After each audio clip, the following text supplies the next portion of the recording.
Well, good morning, everyone. I believe that our assistant is still admitting a few people to the room, and that is just fine. But we're very glad that you are here with us this morning. We're going to call to order at 9:03 this December 16th special meeting of the Oregon Environmental Quality Commission. And as we do for all of our meetings, we take just a moment at the beginning of the meeting as we've welcomed you to remind ourselves that DEQ's mission is to be a leader in restoring, maintaining, and enhancing the quality of Oregon's air, land, and water.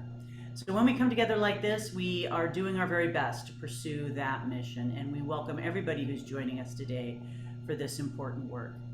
As we begin, we'll note for the record that all commissioners are present, and I don't think we have to review the agenda too extensively because we really have one item of business today. Good morning, Director Whitman. Do you have any notes for us as we begin our work today? Thank you, Chair George, and good morning, everyone. For the record, Richard Whitman, Director of Oregon Department of Environmental Quality. Welcome. Happy holidays, everybody. This is our special holiday meeting to consider action on a proposal from the department for the adoption of rules that would launch the climate protection program in Oregon. And you're going to hear this morning from the manager for that program, Colin McConaughey, who's with us, and then the program lead, Nicole Singh, also, who are going to provide the presentation. And at a very high level, we're going to do a walkthrough the rules that have been proposed for you. We've been giving you high-level briefings before, but we want to do one last walkthrough and provide an opportunity to also talk about the comments that have been received, any kind of last changes that have been made in the proposal, and then obviously have an opportunity to hear from you all about any questions you have, and then finally provide an opportunity for you all to deliberate and decide what you want to do with this proposal. So with that, it's been, I guess the one other thing I'll say is it's been 18 months that we've been working on this, and there has been you're going to hear about the enormous effort that's been made to hear from Oregonians about this program and how that has helped shape this program over the last 18 months in terms of the proposal that's before you. So with that, I am going to go ahead, Chair George, and if it's okay with you, turn it over to Colin McConaughey to kick us off. That sounds good. Let me just make one other small housekeeping announcement to all the participants. I have as many of you pinned in our Zoom lingo as I can, and then that's a limited number. So if I happen not to see you indicating that you wish to speak, feel free to use either the raise hand function or just kind of let me know that I've missed seeing you. But all the commissioners, I think I have pinned. So with that, Colin, go ahead and let us get underway with the presentation. Thanks. Great, thank you, Chair George. Good morning. For the record, my name is Colin McConaughey. I manage DEQ's Office of Greenhouse Gas Programs. With me this morning is Nicole Singh, DEQ Senior Climate Policy Advisor and the team lead for the team that has developed the proposal we're proposing the Commission consider action on. Chair, I should say also Chair George, Vice Chair Barrasso, Commissioners, thank you for the opportunity this morning to present this proposal. As Director Whitman said, we're here this morning to propose the EQC Act to adopt proposed rules that would enact a set of new regulations we're calling the Climate Protection Program. But before we do that, we have a fairly extensive presentation to walk the Commission through the proposed rules. And actually, could we go to the next slides, Stephanie? Thanks. I'm just in a couple of slides here. I'm going to recap, remind the Commission of that extensive public process that Director Whitman referenced before handing it over to Nicole to walk us through step by step or section by section the proposed rules. Within there, we do have another attempt at illustrating how hypothetically, a couple different companies, fuel suppliers would experience the program during the first 3 years, during the first 3-year compliance period of the program. And then we also have a recap of the extraordinary amount of public input we received during our public comment period. And then finally conclude again with a recommendation for EQC action. So as I say, I'm going to just take a couple slides here to walk us through the process we've taken over the past 18 months to develop this proposal. And can we go to the next slide? Thanks, Stephanie. So this lays out that the past 18 months or more that we, in the process we took to get to where we are this morning. This process began formally with an executive order issued by Governor Kate Brown in March of last year. And before we, although it was tempting to dive right in to the process, we took it a little bit slow at the start to hold public listening sessions so that we could solicit input on how we approach this process. And what we learned there was that the public and I think the agency, although we may have felt this way, felt differently, I don't think any of us, our stakeholders, our agency, were ready to dive right into the rulemaking process at that point. And so what that public input told us was to, rather than initiate the formal rulemaking process, instead begin a series of extensive and lengthy technical workshops open to the public and soliciting input from stakeholders on key program elements and how those elements could be designed, should be designed, holding public listening session and town hall meetings.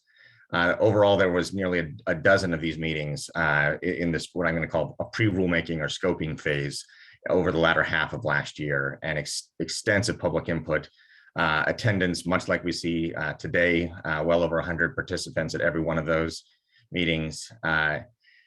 And that allowed us then to summarize that input and summarize those key issues and identify the areas of key stakeholder interest and concern and what those stakeholders were, which helped us then inform the commission as to the right composition of the Rules Advisory Committee that the commission directly appointed at the end of last year, which then, of course, led to the formal rulemaking process that was underway, has been underway since the beginning of this year. And as a part of that process, we met with that Rules Advisory Committee over, it was 34 members, I believe, very large and diverse committee composed of potentially regulated industry, community organizations, environmental justice interests, tribal interests, and others. And we met with that committee for day-long meetings, 7 times over as many months in the first part of the year. And then as a part of that process, we conducted extensive analysis and modeling of our own to inform different scenarios, different ways this program could be designed. And that ultimately led to a full set of draft rules that we issued August 5th of this year for public comment. We opened that up for a 60-day public comment period. Ultimately ended up extending it by 21 days. So overall, an 81-day comment period that concluded October 25th. And we'll go through again at the end of this slide presentation, high-level overview, once again, for the commission of some of the, actually, a few different points during the course of this presentation. We'll summarize some of those comments we received, but received over 7,600 comments. And in response to those comments, we made amendments to the proposed rules. Chair George, looks like you might be speaking, but I think you're on mute. Thanks, Colin. No worries. Go right ahead. Okay. So, and that really brings us to today. We have revised the proposed rules for the commission in response to many of those comments. And at this point, Stephanie, I think we can actually skip the next slide. I think I pretty much presented essentially on this rulemaking process as the course of that earlier slide. And at this point, I want to hand it over to Nicole Singh to begin walking us through, again, those key themes that we received in public comment, and then the section by section, the proposed rules. Thanks, Nicole. Thanks, Colin. Again, for the record, I'm Nicole Singh. I'm the Senior Climate Policy Advisor for the Office of GHG Programs. Thank you again, Commission, for having us here to present on the Climate Protection Program. I do also want to say our team is also on the call listening. So that is Matthew Espy, who is our Climate Policy Analyst, and also Rachel Fernandez, who is our policy, I'm going to get this wrong probably, our Program Analyst. So very, very much the team has been working on this to present to you. So as Colin said, we have received significant public comments throughout the entire process of developing the Climate Protection Program, but also specifically in response to the notice of proposed rulemaking that was put out in August. We received, approximately 7,620 comments. And, as we're going through the presentation today, we will talk about some of the comments that we got as we're talking about different elements of the program. But just, overall, and I know we briefed the Commission on this briefly at the last EQC meeting, but, overall, a significant majority of the comments very much expressed concern over climate change impacts for current and future Oregonians. A lot of our comments emphasized the need for Oregon to act now to do its part to reduce greenhouse gas emissions through programs like the Climate Protection Program. We again heard the importance of ensuring equity. This was one of the key themes that came out, as Colin referred to, during the technical workshops and as we were getting ready for the rulemaking. But we continue to hear in the public comments for the notice that we needed to continue to stress the importance of ensuring equity. And another significant point that was brought up by many of the commenters was that we should actually be looking for ways to have deeper or more aggressive emission reductions. And also we should continue to look for opportunities to actually cover more emission sources as part of the Climate Protection Program. Of course, some other themes in our comments, there were concerns about, affordable compliance options for our fossil fuel suppliers who would be covered under the program. And there was also concerns about potential fossil fuel price increases and impacts because we are all users of these fuels. So there was concerns about potential impacts in terms of cost for our industrial users, our small businesses, and our other customers. So I'm going to ask Stephanie to go to the next slide, please. So I am going to actually, as Colin mentioned, walk through the actual proposed rule. This is rule language, so there's a lot of numbers and there's a lot of sections, but we did want to actually walk through the rule today. So in these next two slides, you kind of see a general outline of the rules. Just to be clear, this would be Oregon Administrative Rules, Chapter 340. That's why you see that 340 everywhere. And we are proposing a new division for the Climate Protection Program, and that's Division 271. And then under 271, they are all these individual subsections. So if you are following along in the rule, the first section we have is Section 10. That's essentially the purpose and scope, and I'll talk through a little bit about the purpose and scope. And then that's followed by Section 20, which is essentially definitions. Section 30 is acronyms. Numbers 90 and 100 are general provisions just about the rule. We will focus more today on sections like 110 through 150. So those sections, those are really the provisions about who are the covered entities in the program and really what are the covered emissions under the program. So in general parlance, as we've talked about before, this is essentially who are the regulated entities in this program, like who's actually going to be the companies and that have to comply with the program. So this is really about the point of regulation and for what emissions they're going to be responsible for reducing. Section 300s is essentially everything to do with our covered stationary sources. So as we've talked about in the past, we are proposing a best available emissions reduction approach for our covered stationary sources. This is a site-specific approach, and I'll talk through that more when we actually walk through that section of the rule. And then the next big grouping is the 400s through the 900s, which, as you can see, is a lot of numbers. And that's all the provisions related to the covered fuel suppliers. So our covered fuel suppliers, those are the companies that have to comply with the program through the CAP approach. And we'll talk more about the CAP approach when we get to those sections. And as Colin said, there'll even be some hypothetical examples of how covered fuel suppliers would be complying with the program. Next slide, please, Stephanie.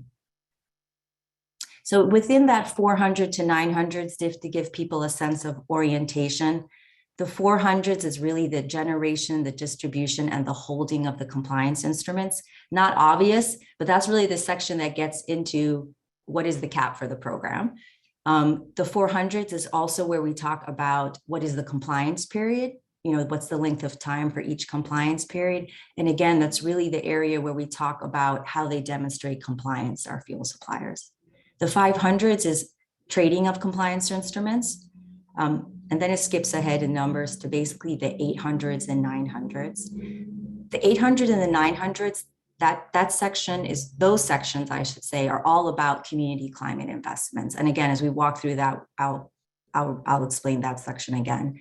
But just briefly, it doesn't work out perfectly, but the 800s are essentially the provisions related to CCIs for the covered fuel supplier. So what a covered fuel supplier needs to do to earn CCI credits. The 900s is more focused on the actual purposes of the community climate investments and essentially what those third-party entities who are going to be the folks receiving the funds and implementing the projects. The 900s is more focused on what the CCI third-party entities have to do. In both of those sections, of course, there are things that DEQ have to do, but that's just roughly the difference between the 800s and the 900s. And then we do skip ahead to like what is now 8,100, which is the program review section. And the program review section, we'll walk through that in a lot of detail because we do think the program review section is pretty critical. And then after that, there's a section 8,120 and 8,120 and 8,130, which is severability and deferrals. And then the rule itself actually ends with 9,000, and 9,000 is all the tables. And, the tables are important. I will, as we're walking through these sections of the rules, I will refer to the tables, even though they come at the end at 9,000, because the tables do have a lot of critical information. They have things like the applicability thresholds. They actually have the caps. And they also have things like the amount of money a fuel supplier has to pay for each of the CCI credits, what we call the CCI credit contribution amount. So that's just an overall kind of review of the rule and the rule outline to get orientation. And then, as I said, I will be walking through each of these, not all of these sections in great detail, but I'll try to walk through the most significant sections in some detail. And I will pause, so we won't go through all of this at once, but we did want to give the commission an overview of the rule structure itself. So Stephanie, I'll go to the next slide, unless we have. So Rule 10 is our purpose and scope. We've talked about this previously. The purposes of the Climate Protection Program, and this says it right. It says this right in the rule, is to reduce greenhouse gas emissions from sources in Oregon. We do want to achieve co-benefits from reduced emissions of other air contaminants, and in general, we want to enhance public aware for Oregon communities, particularly our environmental justice communities. And we've had this triangle: this reduce emissions, promote equity, and contain cost, since before the rulemaking. And I did want to just once again comment that we didn't think these were going to be maybe the purpose and scope of Climate Protection Program when we started, when we were holding those technical workshops. But these purposes and this triangle and these goals, that really was a key outcome of those early scoping sessions, and really informed, the original thought process for how the actual Climate Protection Program should be designed. Next slide, please. So I just want to, point out again, we've talked about the fact that equity is a key part of this rule. So there are certain sections of purpose and scope which explicitly talk about environmental justice communities. I'm not going to go through all the definitions, but I did want to point out that we do have a definition for environmental justice communities in the rule, in that section 20. And our environmental justice communities, they do mean our communities of color, our communities experiencing lower incomes, our tribal communities, our rural communities, our coastal communities, communities with limited infrastructure, and other communities traditionally underrepresented in public processes and adversely harmed by environmental and health hazards. So we've talked a lot about the fact that environmental justice communities have been, they're disproportionately impacted by air pollution. They're expected to be disproportionately impacted by climate change, and they traditionally have less representation in public processes. And I think particularly important for us in the Climate Protection Program is we know some communities have limited access to infrastructure. And this is going to be critical when we're thinking about transitioning off fossil fuels. we know that some of the communities across Oregon don't have the same access to alternative fuels. And so that's another key focus for us when we're thinking about, making sure that the benefits of the program expand to all the communities in Oregon. So I'm going to go to the next slide. So I'm going to transition now to Rule 110. So this is mostly focused on covered entities and emissions. And I'm just going to spend a little moment talking about some of the terms that are used. Again, the rule language, as folks who are familiar with rule language know, there's a lot of words in there, and we use specific terms in the rule language because it's needed for the level of specification that's required for the regulation. But I do want to point out that there's terms that probably make more sense in general parlance. So I'm going to talk through some of the words that are used in the rule, and then some of the words and the terms that we've used more generally to explain who's actually going to be covered in the program. So again, under covered entities, we have our covered fuel suppliers. Again, that's our CAP approach. And then we have our covered stationary sources, our permitted facilities, and those are going to be using the best available emissions reduction approach. Under covered fuel suppliers, we basically have two groups. One group, as it's defined in the rule, is the term we use in the rule is local distribution company. So anytime you see local distribution company, that is our natural gas utilities. So those are those three natural gas utilities that we have been talking about as we've been, talking to the commission in these last couple of months. The other group is our fuel suppliers who are not local distribution companies. So these are our fuel suppliers who are not the natural gas utilities. So these are our suppliers of our liquid fuel. So these are suppliers of gasoline, diesel. These are also the suppliers of propane. So sometimes in the rule, you'll see covered fuel suppliers who are not local distribution companies. You'll sometimes see, fuel suppliers and in-state producers. But essentially, again, local distribution companies are our natural gas utilities. The other group is the suppliers of our liquid fuels and our propane fuel. So those are the two kind of groupings of who's covered under covered fuel suppliers. Next slide, please. So I'm going to talk a little bit more about the details that are in O100. And this is, again, I'll flag any things that have changed, recent from the proposed notice to what we're proposing today. So for our fuel suppliers that are not our natural gas utilities, so our liquid fuels and our propane suppliers, as we've talked about, there is a declining threshold. So and we've talked about some of our rationale for this. Originally we had thought about having just a much higher starting threshold. But again, a lot of the public comment we received talked about the fact that we needed to cover more emissions in more sources. So that was a reason to maybe lower the threshold. This is a pretty dynamic market. There's lots of changes from year to year. There's less changes at a higher threshold because you have a smaller number of companies, and that smaller number of companies are pretty much overwhelmingly responsible for most of the supply of the fuels and the emissions associated with the fuels. But we do also recognize that you don't get to as many emissions if you focus on just a smaller number of companies. So where we ended up, and this is what we put in the proposed notice, and we haven't changed that in what we're presenting today, where we ended up was a balance between those perspectives. So we do start at a higher threshold, 200,000 metric tons for the first compliance period from 2022, 2023, 2024. And then over time, we start to wrap in more companies. And again, this is to cover a significant amount of emissions, but also to allow more time for some of our smaller fossil fuel suppliers to essentially adjust and get prepared to be regulated under the program. So in the next compliance period, which is 2025, 2026, 2027, we go down to 100,000 metric tons as the threshold. And then in the third compliance period, that goes to 50,000. And then after that, it goes to 25,000, and it stays at 25,000 throughout the program. One thing I did want to mention about how this works for our liquid and propane fuel suppliers is we do aggregate emissions from all the related entities. So what that means is if we have two companies and they're related to each other, we take both of their emissions totals and we add that total together. And if that total is above the threshold, they basically are covered under the program. Both of those related entities would be covered under the programs. Based on what we're presenting here today, we think for the first compliance period, so 2022, 2023, 2024, there's approximately about 16 companies that would be covered. And I know in the materials for today's meeting, there's a listing of, some of this in a separate attachment. In terms of covered emissions, I did want to point out that the covered emissions are essentially greenhouse gas emissions from fuel combustion. But again, we are excluding biomass-derived fuels or biofuels. So that's not part of the covered emissions for the program. That's not just the case for these suppliers, that's for all of our covered entities under the program.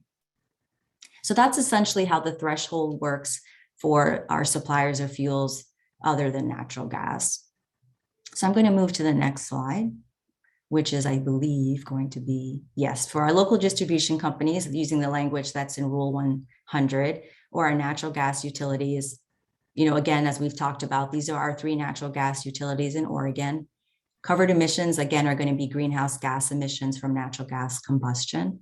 As we have talked about, we are not covering the electricity sector. So this doesn't include, natural gas that's used at large electricity generating facilities. And as I mentioned before, again, this does exclude biomass derived fuels.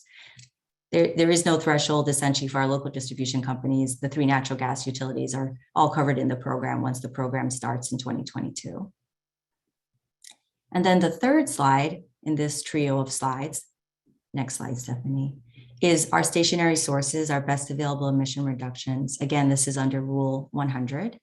Now, again, for our covered stationary sources, these are those unique GHG emissions associated with manufacturing processes. So again, foam blowing, semiconductor manufacturing, steel manufacturing. Our covered stationary sources are our permitted industrial sources. This will actually also apply the best available emissions reduction approach to any new permitted facilities. So again, based on our review for the first, we think we have about 13 existing sources that would come under the best available emissions reduction approach. In terms of covered emission, again, as I said, these are the emissions from industrial processes emissions, but it also includes emissions from fossil fuel combustion that are not already regulated under other parts of the program. So as I mentioned, through our liquid fuel suppliers and through our natural gas utilities, we are regulating all the emissions associated with natural gas combustion that comes from the utility. So if you're an industrial user and you're using natural gas from the utility, those emissions are actually covered under the cap approach that we're doing for our natural gas utilities. But if you are a large industrial facility and you actually get your natural gas from interstate pipeline, that's not being covered by other parts of the program. So if that's the case for a facility, we actually do include those emissions as part of the best available emissions reduction approach. And it's the same for solid fuels combustion. So if someone is using coal, since coal is not being covered under the cap approach, we would look at any emissions associated with coal combustion under the best available emissions reduction approach.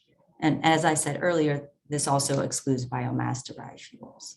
Now, we do have a threshold for our stationary sources. It's the same threshold, so it's not as many words to explain it, but essentially the threshold for our stationary sources is about 25,000 metric tons. And again, that 25,000 metric tons, that's for their covered emissions. So that would be those emissions exclusively that you see in the second chart here. And again, we settled on that threshold because at that threshold, we get to cover a significant number of these emissions, a high percentage of these emissions, but we actually are able to do that with a relatively smaller number of sources rather than having, covering every single permitted facility across the state.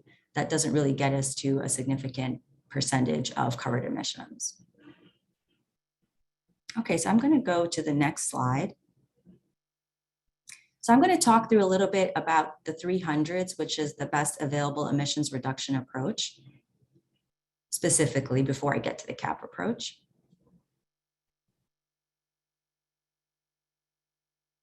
Excuse me. So I did want to recap a little bit the public comments that we heard on the best available emissions reduction approach. We did get significant comments.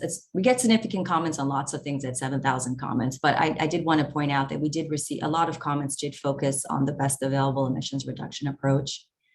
Many comments were concerned that the emissions reductions were not guaranteed under the best available emissions reduction approach.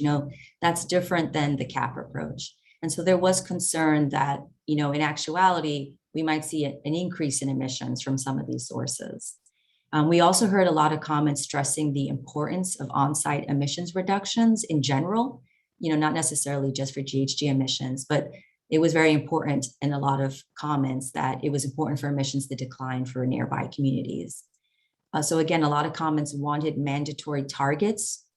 Some comments also wanted a lower threshold. I did talk about the 25,000 metric ton threshold. And there was also a lot of comments that were concerned over the timeliness of the BEAR process in general. The time at which it takes DEQ to take steps, the time it takes for the stationary source to do these assessments. And so there was concern that this wasn't a way in which we could reduce emissions. Some other comments that we received about best available emissions reductions approach, we definitely heard again from some commenters that, there's different processes, different activities, different operations, different technologies for different types of manufacturers, but also from one facility to another. So those comments did stress the importance and a preference for our best available emissions reduction approach. Those comments also flagged that there's also limited opportunities to reduce emissions. So there's there could be different opportunities for one type of facility versus another. And that was going to be important in terms of maximizing emissions reductions for best available emissions reductions approach. But also, again, some commenters were stating that that was a critical reason to use a site-specific approach for our best available emission reductions. And then I also want to flag that we did receive a lot of comments that focused on, there's multiple DEQ air pollution regulations. And so making sure that as an agency, we stay coordinated so that, if we're doing the climate protection program and there's going to be an assessment, that we make sure that we're coordinated in that approach with, like, for instance, Cleaner Air Oregon or Regional Haze. So that coordination point was brought up repeatedly in comments. And that was actually one of the reasons that another reason that we thought it was a good idea to do a best available site-specific approach for our stationary sources. So I'm going to go through the actual rule language a little bit in more detail in the next 2 slides. So Rule 310 is the actual best available emissions reduction assessments. So again, for our covered stationary sources, they're going to be conducting site-specific assessments. And essentially, DEQ would be making decisions about what a BEAR source needs to do in something we call a BEAR order. That I just want to flag, that name did change from the August 5th, the proposed rule, to this rule that we're talking about today. So the term we are using is BEAR order. And essentially the way it works, we ask our covered stationary sources, after they're contacted by DEQ, we ask the source to do its assessment within 9 months of DEQ's notification. I did want to flag that is a change from the August 5th rules to what we're presenting to the commission today. Originally, it was a year. But this was one of the changes that we did make to kind of address the timeliness point that we heard in a lot of comments. So there's only a couple of bullets here, but if you're reading the rule, there's pages on this. But to summarize, essentially the BEAR assessment that the facility is being asked to do, they basically have to identify strategies that can reduce covered emissions. They need to estimate emissions reductions for each of those strategies, and they need to look at the impacts of implementing each of those strategies. So those include economic impacts like cost impacts, energy impacts, environmental impacts, and health impacts. And they also need to provide an estimated implementation timeline for each of those reduction strategies. So the next slide talks about what DEQ needs to do. So as I said, DEQ actually, essentially is the one who does the BEAR order. And so what we're going to be doing in that BEAR order is we're going to be identifying the required actions to reduce emissions. We're going to be establishing the implementation timeline. One of the key things we wanted to emphasize here today, and we try to make some changes in the rule to make this clear, but DEQ is informed by the BEAR assessment. The covered stationary source needs to do it. They need to do a complete assessment. But DEQ doesn't have to rely just on the BEAR assessment. DEQ is allowed to use other information that's available to us as an agency when we're trying to make the BEAR order. And I did want to point out one of the critical aspects of making a BEAR order is we will be talking to nearby communities. We will have formal engagement with nearby communities. And so that will also be key to us. That'll be key information that's provided to us when we're thinking about what should be included in a BEAR order. Again, to address timeliness, one of the things that we did as a change in the rule that we're presenting today is we do say that after DEQ contacts the stationary source and says, you need to do a bear assessment. As I've said, we've asked the source to give us the bear assessment within 9 months, but we also but as DEQ, as an agency, we basically say that if we don't make a decision, if we don't give a bear order within 18 months from that notification, we would need to provide a public update. So again, this is one of the changes that we made to try to address timeliness. I'm just going to see what the next slide is. Is that my last bear slide? Yeah, so as I was saying, for a bear order, here's some of the things that DEQ needs to do. And what we're going to be looking at when we're thinking about what actions a source can take to reduce emissions. We're going to be checking to see what's achievable by the facility, what's technically feasible, what's commercially available, what's cost effective. We're going to be considering, again, the economic impacts, the environmental impacts, the public health impacts of each strategy. We're also going to be looking at any impacts on the type or the quality of the goods produced. I do think this was an important point that a lot of our potentially covered entities emphasized. Again, we're also going to be looking at the time to implement each strategy. And we're also going to be looking at essentially what's considered the remaining useful life of the source. And as I just already mentioned, we're also going to be looking at the input that we get from our formal engagement with the public and communities around the facility. I think that might be, let me just see the next slide, Stephanie. So that is the last slide. I did want to point out, and we'll talk about this more in program review, we do have, as I said, we heard a lot of public comment and concerns about, the fact that there wasn't a guarantee that emissions could be reduced as part of the best available emissions reduction approach. We did make changes to the program review section, and which basically sets some expectations for what CPP should be doing in regards to the best available emissions reduction section. And I'll just flag, if you're looking at the slightly older version of the rules that we set out, the attachment A1, this was originally its own section. It was section 300. It is now completely in the program review section. So I will talk about it in more detail in the program review section, but I didn't want people to be surprised. And essentially the expectations that we are setting out is that overall, the goal of our expectation for best available emissions reduction approach is that overall total emissions should decline. That is the point of the program. That is the point of the best available emissions reduction approach. We should see a total emissions decline. The other point that we wanted to emphasize is we have an expectation that for those emissions that are associated with the fossil fuel combustion that's being covered at the source. So again, for those emissions that are associated with interstate pipeline, natural gas combustion emissions, or maybe solid fuel combustion like coal, we do think that those emissions should be on the same kind of emissions reduction trajectory as the cap. So we do have an expectation that those emissions compared to 2017, 2018, 2019 emissions, those emissions should be reduced by 2035 by 50%.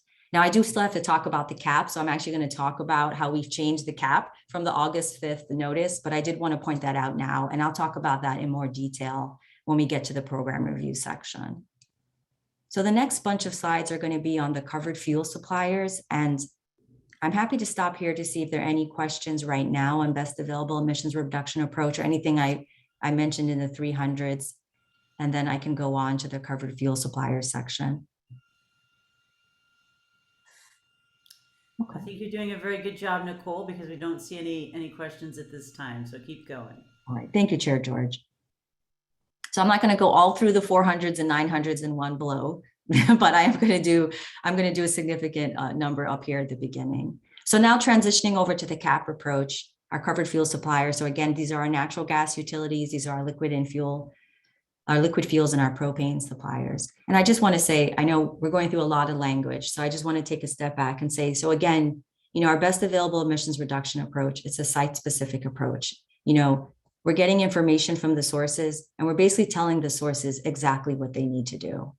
The CAP approach is a different approach. We have the CAP, we're using that CAP to essentially, for us, guarantee a certain level of emissions reductions. But we don't specify and tell sources exactly what they need to do.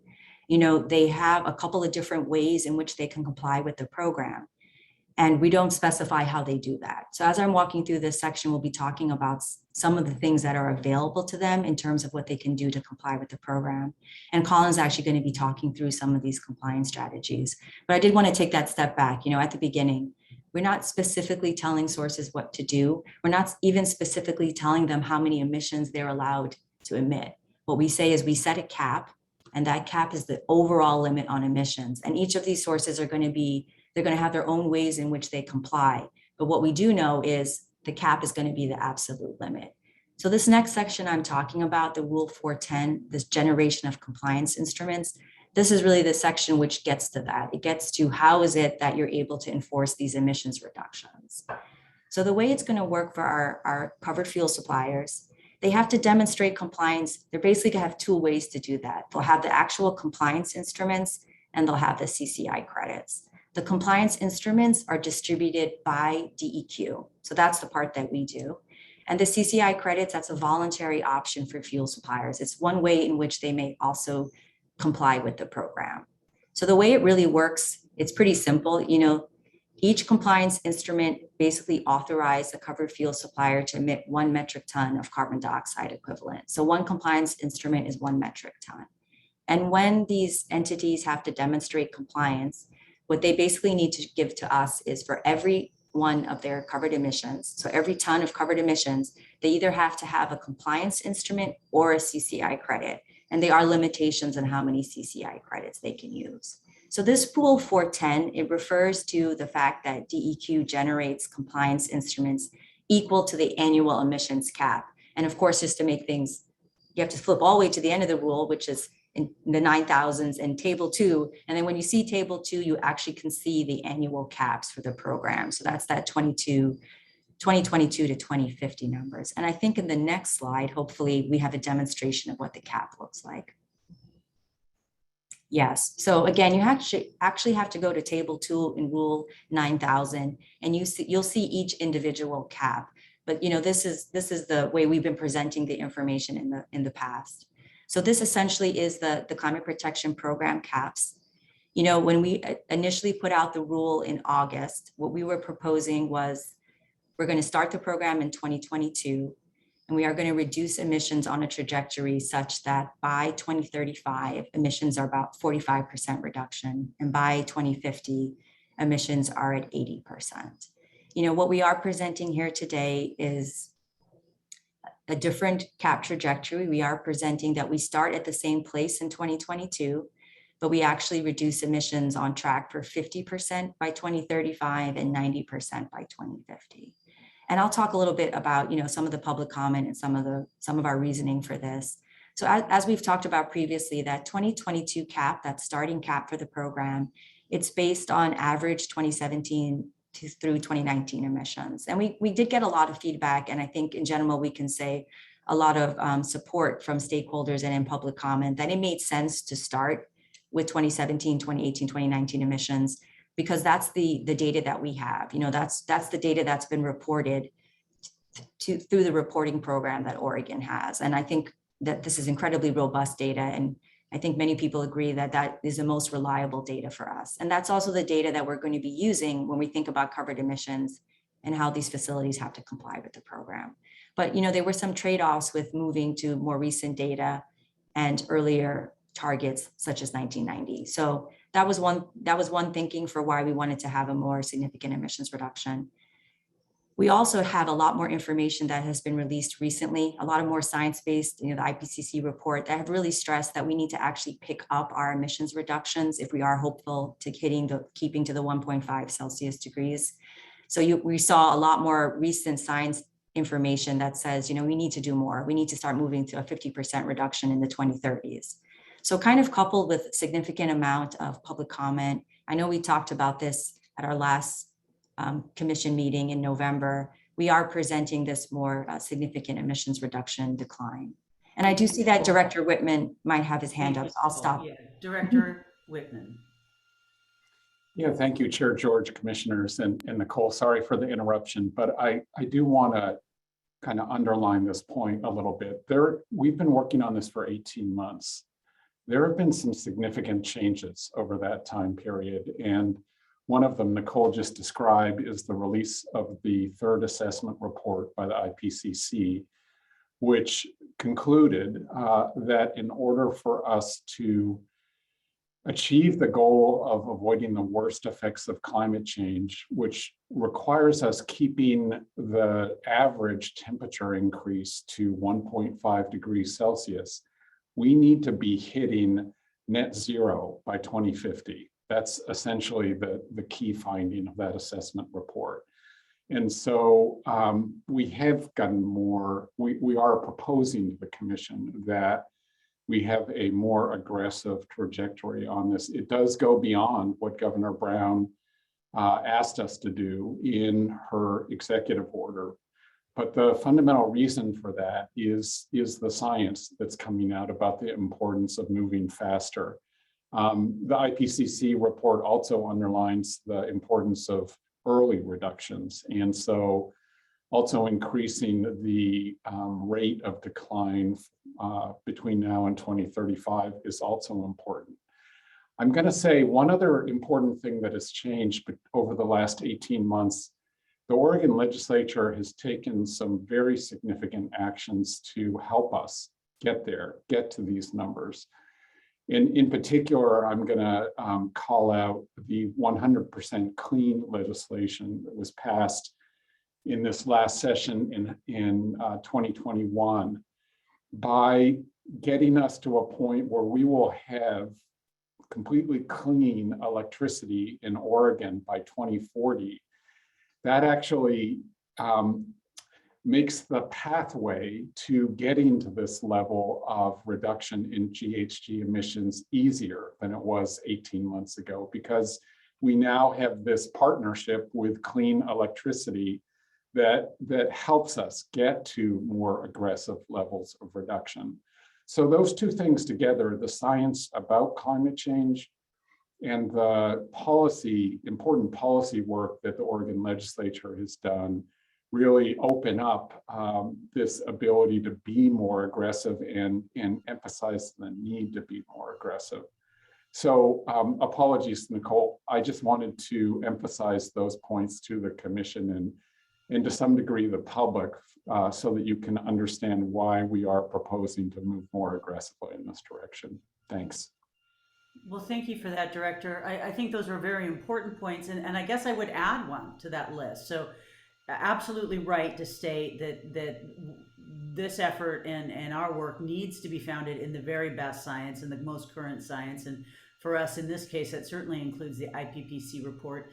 I appreciate also your mention of the policy work going on. But the third component of that I'd add is also input from the public. We had tremendous level of input over 7,000 comments. And the majority of that, of course, there's a diversity of opinion that Nicole or Colin will be sharing before this presentation is over. But we heard very loudly and clearly from the majority of responders that they wanted to see these assertive goals because of the urgency for climate protection. And so I would add that public input is really a third component here as well. So thanks very much for that pause. I think these comments are worth making. And with that, we'll turn it back over to Nicole. Thank you, Chair George, Director Whitman. Yes, absolutely. We did hear that very much in the comments that we received. Okay, so I'm going to go to the next slide. So this section 420, this is the distribution of the compliance instruments. I think for the commission, this may not be something that we've talked about as much, but definitely with our stakeholders, our rulemaking advisory committee, the distribution of compliance instruments. I just want to say our stakeholders were critical in helping us think through how we should distribute the compliance instruments. So again, DEQ distributes the compliance instruments. They are distributed for free. So we give them to our covered entities. And essentially the way it works is there is the annual cap. So that's the actual total number of compliance instruments. That's the cap that we just saw in table 2. There is a fixed number of instruments that are distributed to our natural gas utilities. So our natural gas utilities, it's in some respects, it's a very different marketplace than it is for our liquid fuels and propane suppliers. As we've talked about in previous meetings, the liquid fuels, the propane suppliers, or other fuel suppliers, it's a much more dynamic marketplace. It's more dynamic in the actual emissions, and it's actually more dynamic in potentially people coming in and out of the marketplace. We don't have that same level of dynamic nature in the natural gas utilities. And so, we heard this also from our utilities when they were providing comment. So essentially what we did is there is a fixed number for the natural gas utilities. Their distribution is actually laid out in the rule. It's in table 4. And just to give people a sense, it's essentially their percentage of what would have been their 2017, 2019 emissions. So again, the 2022 cap is based off of average 2017, 2019 emissions. And we basically just take our natural gas utilities percentage of those emissions and each utility's percentage of emissions, and we kind of just give them a distribution of compliance instruments. So then that leaves us with how do we distribute the instruments to our liquid fuels and propane suppliers. The first thing we do is we have a reserve for what we call new entrants. So they are instruments that are taken out of the cap and placed in reserve for what we call new entrants. So I just want to flag, new entrants doesn't necessarily mean they're brand new to the marketplace. Since we have a declining threshold, a new entrant might be someone who now has, related entities, or a new entrant might be someone who now this is actually above the threshold. So new entrants don't necessarily mean brand new fuel suppliers, but it could be. So we did decide to put aside some instruments for these new entrants. And it does come from under the cap, because the rationale is, yes, there might be new entrants, there might be things changing, but ultimately the cap is our limit. And what we heard as part of our process is we want to make sure that the cap is the limit, so that this reserve is taken out of the cap and put to the side. And then what's left over is what is distributed to our liquid fuels and our propane suppliers. And essentially the way this works is it is a proportional formula. So they do receive a proportion. It's actually something that we do every single year. So we actually update their proportion based on more recent emissions data. So we actually use a rolling 3-year average. And you'll see this in the next slide. We actually use a rolling 3-year average to update their emissions. And the other thing I just want to flag is, and we can go to the next slide.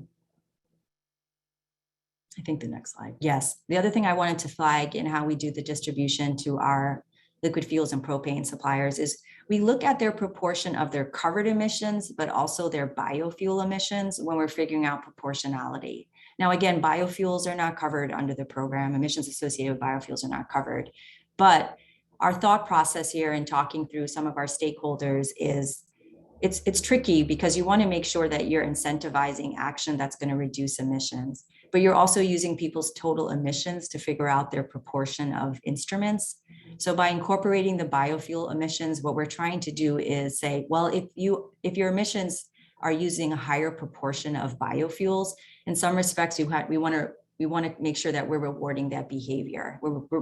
We are rewarding the fact that someone is incorporating more biofuels, because that is going to be one of the key compliance strategies, which you'll see in the next couple of slides. So I just wanted to kind of flag that for the commission or for people in the public who are reading the rule. Again, we're using that as part of that methodology for determining how to distribute the compliance instruments, even though they themselves are not covered emissions under the program.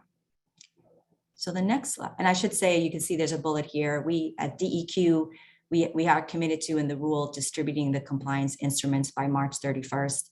That was a change that we made in response to some comments that we received.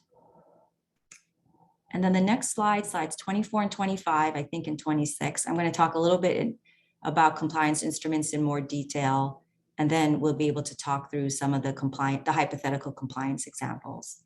So sections, again, on compliance instruments, these sections 420, 440, and the 500s.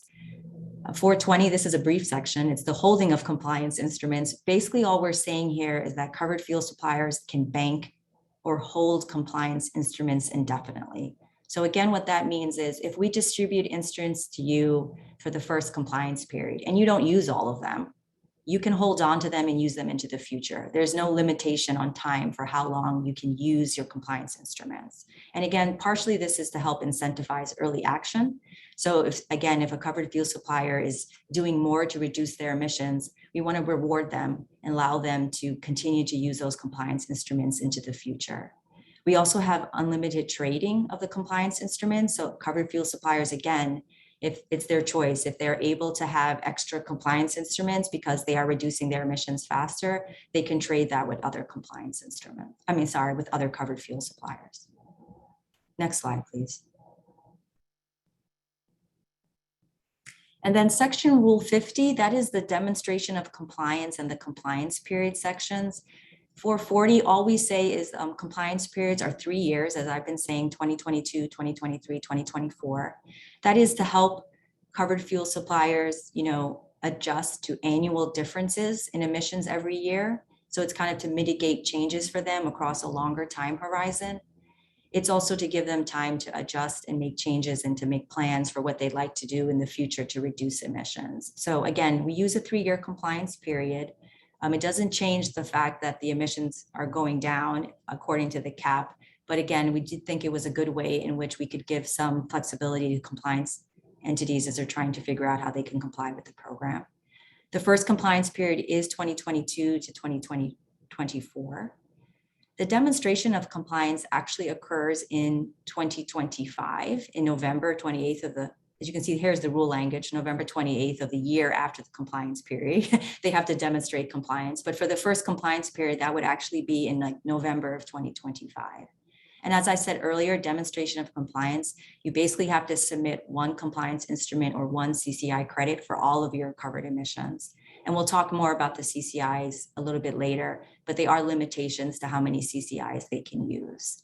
And the other point we wanted to make about the demonstration of compliance is when they are doing this, the covered fuel suppliers, they do have to use compliance instruments that are from 2022, 2023, and 2024.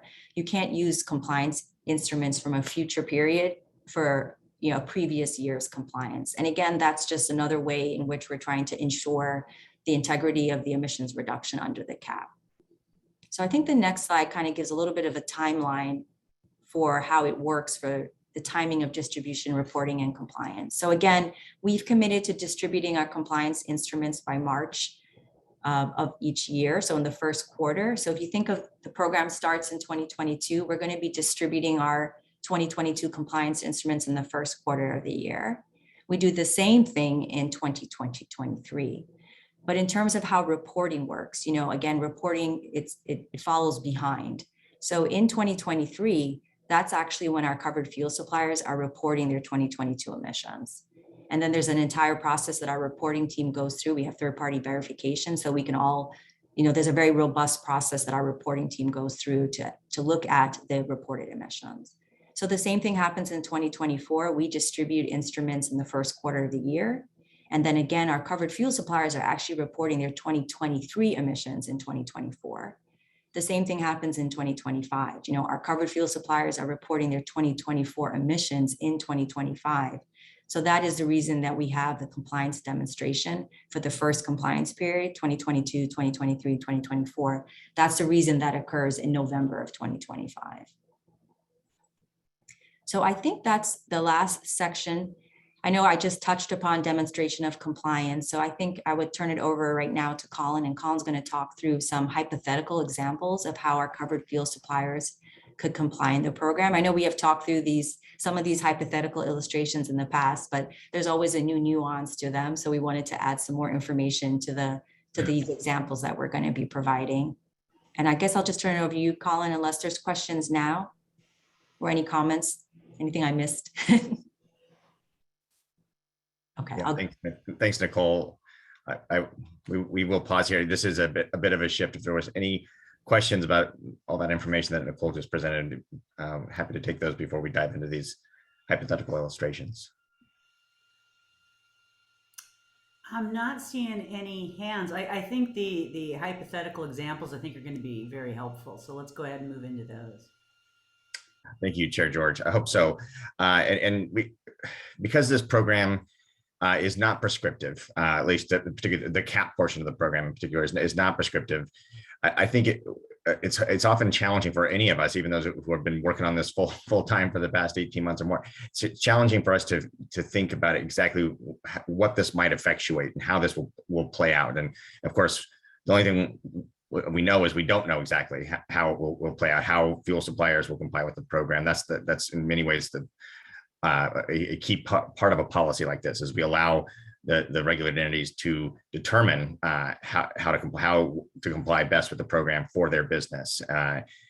And so what we've done here is construct, I can't emphasize enough the word hypothetical. These are just made up scenarios for two different companies, a gasoline and diesel fuel supplier and a natural gas utility.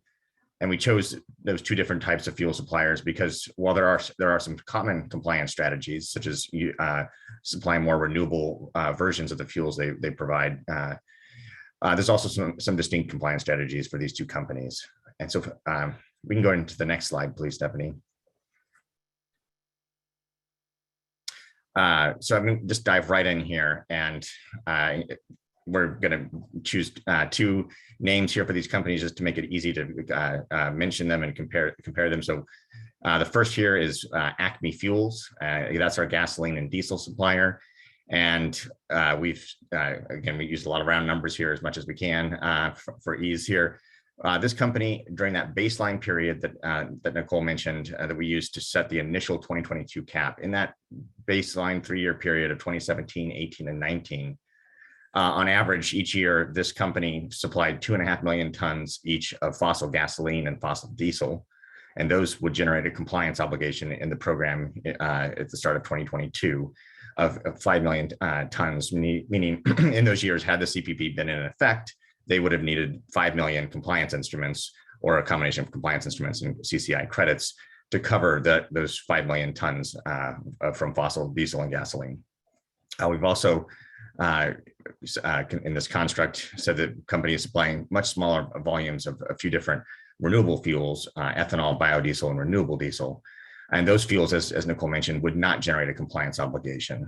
And if we can go to the next slide, we'll introduce our second fuel supplier here. This is Pacific Natural Gas, is the name we're giving it. And again, in that same 3-year baseline period, the company supplied on average each of those years 1 million tons of fossil natural gas and 0 renewable natural gas or hydrogen. And just to note, again, this is one of those differences between natural gas fuel suppliers versus our other fuel suppliers, which is that the gas utilities actually have an additional lever that they have, which is to invest in energy efficiency on their system and for their customers. And we're saying, much like our existing, in real world 3 gas utilities, in this hypothetical example, the gas utility is already paying for a certain amount of energy efficiency on their system. Next slide, Stephanie. Okay, so this just at a high level shows, I'm going to walk through in a little more detail here. The compliance distribution to Acme Fuels starts off in 2022 equal to that company's emissions in that 3-year baseline period. So recall they had 2.5 million tons of fossil diesel, 2.5 million tons of fossil gasoline, and so their allocation in this year, in the first year of the program, is 5 million compliance instruments, and this declines by roughly 4% a year, which tracks with the overall decline of the cap. Next slide. Hey, Colin. Yes. Before you go on, I think Commissioner Schlosser has a question. Oh, my apologies. Yes, Commissioner Slusher. Thank you, Chair George. I just have a question about the distribution of the initial distribution. So in the first slide for Acme Fuels, you showed 600,000 tons of emissions from biofuels. And as I recall, you mentioned that biofuels would be included in your distribution calculations. Is that not correct? Because on the next slide, it just shows that they're getting 500,000 tons or 500,000 compliance instruments. Thanks, Commissioner Slusher. That is correct. We will account for biofuels in future years going forward, relative to in the relative shares of those non-natural gas fuel suppliers.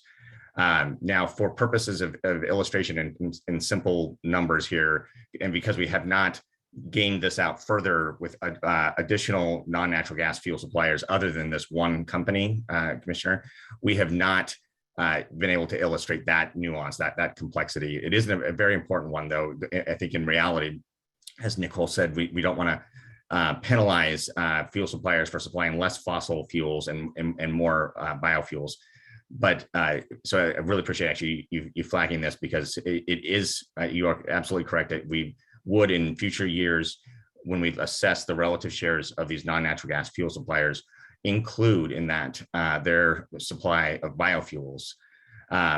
What we have not done here in this illustration is show that, because to do so, we would need to have greater numbers of companies to show their relative shares over time. And frankly, that's just I think as we go through this, you'll see, I think the introduction of additional complexity into these hypothetical scenarios would probably defeat the purpose here of showing how the program might work in simple terms. But that is a very important distinction that is not illustrated here.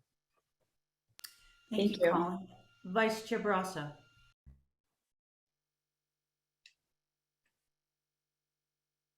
I think you're I'm muted. double muted. Yep. It may just come up in the next slide here. And so but I guess, and correct me, Colin, if this is, I guess I'm trying to understand, I'm hearing the point around the way that biofuels we're incentivizing more biofuels, but clearly all biofuels aren't created equal. And I'd love for, at some point, whether it's here or in the next slides, just to understand the relationship between the biofuels and then the clean fuels program, and whether there is a relationship there that is driving still more efficient biofuels. Thank you, Vice Chair. I think I'll take that now, because that is not covered later in slides. Again, very important issue for climate policy here, and one that this program is frankly not well situated to nuance or to address that nuance. And I don't mean to belittle the issue by saying the word nuance sounds that way to me. So it's very significant disparity amongst biofuels. There are some that are much cleaner than others from a life cycle standpoint. This program is not a life cycle based program. It's what we would call a tailpipe or burner tip. The emissions coming directly from the combustion of the fuel. And so this program does not evaluate the overall life cycle of these biofuel or fossil fuels, for that matter, the way our clean fuels program does. So I think that's one of the several important reasons these programs complement one another. Is that program is able to and very much does evaluate the life cycle of the biofuels and the fossil fuels. But that's not something that this program does. It is frankly a blunter instrument, if you will, taking kind of ones and zeros approach, if you will, for fossil fuels generating compliance obligation. Biofuels do not, but our clean fuels program does evaluate and distinguish the significant complexities that go into evaluating the life cycle nature of these fuels.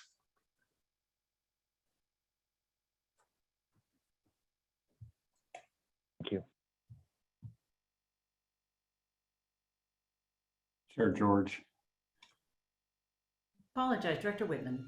No problem. If I could, at some risk of complicating things further, trying to be mindful of Colin's remarks, but I want to make sure we both answered Commissioner Schlecher's question and also made this sufficiently clear for other commissioners. So if I can just, Colin, can you go back over that point one more time and specifically talk about how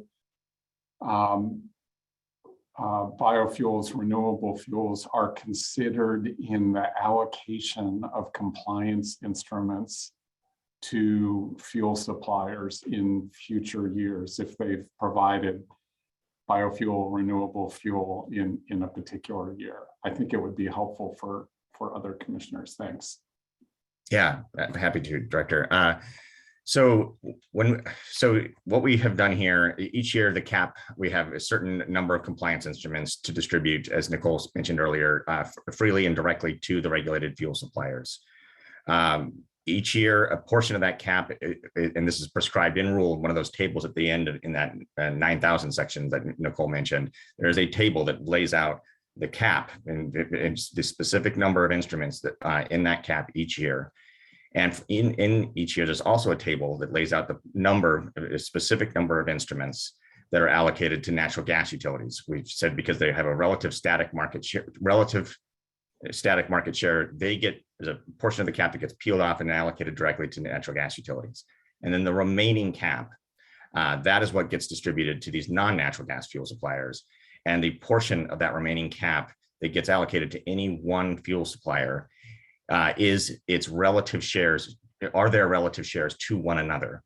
And when we assess their relative shares to one another, we do not look just at their regulated fossil fuels, but we look at their total fuels that they're supplying. So RNG, renewable propane, ethanol, biodiesel, because were we to only look at their relative shares of fossil fuels, the perverse outcome, if you will, from that would be we'd be allocating, in some ways incenting even, companies that continue to supply fossil fuels and not make that switch to renewable fuels. Because if we were only allocating based on relative shares of fossil fuels, companies that make that significant, say a significant shift to renewable fuels, would in some ways be penalized by receiving fewer instruments by doing what is really one of the primary outcomes we're trying to achieve with this program, which is to see these fuel suppliers switch to those renewable fuels. So when we look at the relative shares of those non-natural gas fuel suppliers, we include all of the fuels they're supplying, not just the regulated fossil fuels.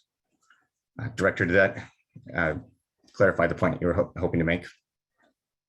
Yeah, I think the point is the allocation of compliance instruments between, I'm just going to call them gasoline and diesel and propane suppliers, is a percentage of the cap, and that percentage includes both renewable fuels, biofuels, and fossil fuels. And so it's not, they don't get I think, actually, I'm just going to leave it there. So Colin, I think you did. Thank you. Thanks for going over that one more time. So absolutely. Are we ready to continue? Looks like it. All right. Next slide shows the same thing here for our natural gas hypothetical entity, Pacific Natural Gas. There again, they start out with their allocation in the first year in 2020, equal to their baseline emissions. If you recall, that was 1 million tons worth of fossil natural gas that they've been supplying in that baseline year. So that's what they start with in their initial allocation. And again, that declines by about 4% each year. And we're rounding here for easy numbers and more zeros and less complicated math here. So their allocation looks just like you see there in that chart at the bottom of the slide. And I think we're ready to then go into the next slide and begin walking through each year for these two fossil fuel suppliers. So we're starting with Acme Fuels. It's now the year 2022. And as I said already, they receive 5 million compliance instruments for that year. But what we are showing here is that in actuality, what they actually do in 2022 is not exactly what they had done in their baseline period. And in fact, they've reduced the amount of fossil diesel, in this case, by 100,000 tons, and replaced that with an additional 100,000 tons of renewable diesel. So their actual regulated emissions in this period are not 5 million, but rather 4.9 million tons, meaning that at the end of this year, they have 100,000 more compliance instruments than they will need to turn in for the emissions that they are regulated for in this first year. Let's go to the next slide and jump over to 2023. And we're going to stay with Acme Fuels here, and then we'll go back and go through the 3 years with Pacific Natural Gas. Okay, so this year, there's been no change for Acme Fuels. They supply the same amount of fuels that they did in the previous year. So that's 4.9 million tons of fossil diesel and gasoline combined, 700,000 tons worth of biofuels. But in this year, the allocation to Acme Fuels has dropped, as you saw in an earlier slide, down to 4.8 million compliance instruments. And so what that means is that where this level of fuel generated 100,000 surplus in the previous year, the same amount of emissions actually generates 100,000 deficit because they received 4.8 million instruments while supplying 4.9 million tons of regulated fossil fuels. So now if you just look at this year, 2023, Acme Fuels has a 100,000 ton deficit. Now, when you look at the 2 years combined, of course, that 100,000 surplus from the previous year with the 100,000 deficit of this year means that they're at a zero surplus or deficit combined for the first 2 years of the program. And then let's jump to the next slide and see what Acme Fuels does in 2024. Here we see a big change for the company in this year, significant reduction in fossil fuels, in particular the supply, but also in reduction in overall in fuels. So we see a decline of 200,000 tons of fossil diesel and 200,000 tons fewer fossil gasoline. We do see a little an uptick in biofuels of 100,000 tons, but you'll note that does not offset the cumulative 400,000 ton reduction overall in fossil fuels. So the company is supplying more biofuels, yes, but less fuels overall as well. So their total compliance obligation in this year is 4.5 million tons. You see that 2.3 in fossil gasoline, 2.2 in fossil diesel. So overall generating a reduced compliance obligation here in 2024 of 4.5 million tons, which in this case, this year, their allocation of instruments from DEQ has declined from 4.8 million in the preceding year down to 4.6, and yet that's still 100,000 more credits than Acme Fuels needs or generates in compliance obligations for this year. So with that, just to conclude the 3 years here for Acme Fuels, 100,000 surplus the first year, 100,000 deficit the second, and then another 100,000 surplus in the third year, leaving a cumulative 100,000 surplus instruments that Acme Fuels is holding at the end of this compliance period. Now we're going to jump over to the next slide and see and walk through the 3 years here for Pacific Natural Gas. Okay, so some of these numbers should be familiar. We allocate 1 million compliance instruments to Pacific Natural Gas. That was their the average amount of fossil natural gas they supplied in that baseline period, and that's what they received here in this first year in 2022. However, like Acme, Pacific Natural Gas does not behave the same way it did in the baseline period. But however, in this case, what's happened is there's been some significant load growth, say from new connections on their system, and that's load growth is to the tune of 150,000 additional tons. Now, in this case, they actually have introduced for the first time renewable natural gas onto their system. However, that's only in an amount equal to 50,000 tons, meaning that they had to supply an additional 100,000 tons as well of fossil natural gas. So that puts them at 1.1 million tons of fossil natural gas, meaning at the end of the year, they have a deficit of 100,000 tons. Now, had they met all that additional load with fossil gas, as they have in previous years in this hypothetical example, their deficit would have been 150,000 tons, but it's only 100,000 because they met a portion of that additional load with renewable natural gas. Next slide, please. Okay, 2023 for Pacific Natural Gas, we see another change. In this case, there's been a reduction in load by 100,000 tons, and that all came at the expense of fossil natural gas, meaning they reduced their fossil natural gas supplied back to 1 million tons. However, this year, their allocation of compliance instruments to Pacific Natural Gas declines down to 960,000. And so they're still generating a deficit, this time by only 40,000 tons. And I'll just note that for a gas utility, that change in load, that reduction in load in this case could come from any number of different factors. There could have been additional energy efficiency that they invested in for their customers, or that their customers invested in on their own. There could have been milder weather, meaning lower heating load during the winter, or there could be customers disconnecting from the system and switching fuels. So again, they've overall generated a deficit here of 40,000 tons, meaning their cumulative 2022 and 2023 puts them at 140,000 deficit for the first 2 years of the program. If we could go to the next slide. Okay, last year here in the compliance period for Pacific Natural Gas, major changes here for their system.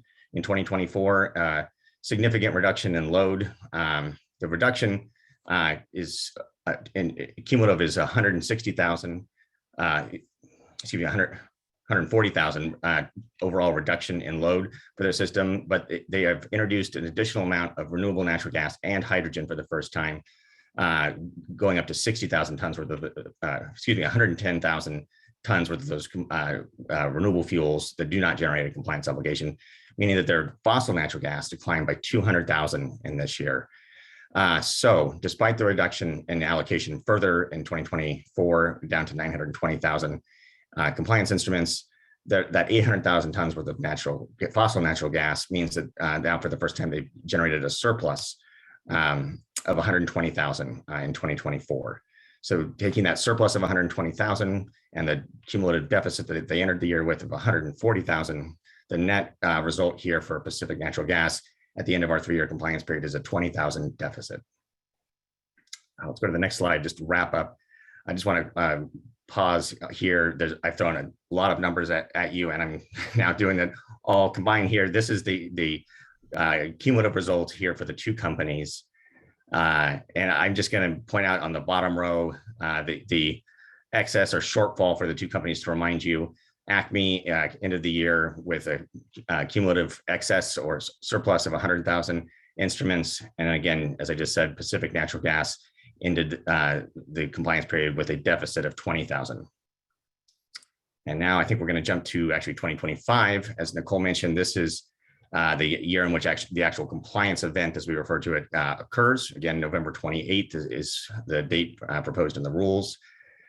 And we're going to see what each company does for compliance. It's pretty straightforward and perhaps obvious what Acme does. They use all 14,300,000 compliance instruments that they need to comply with the program.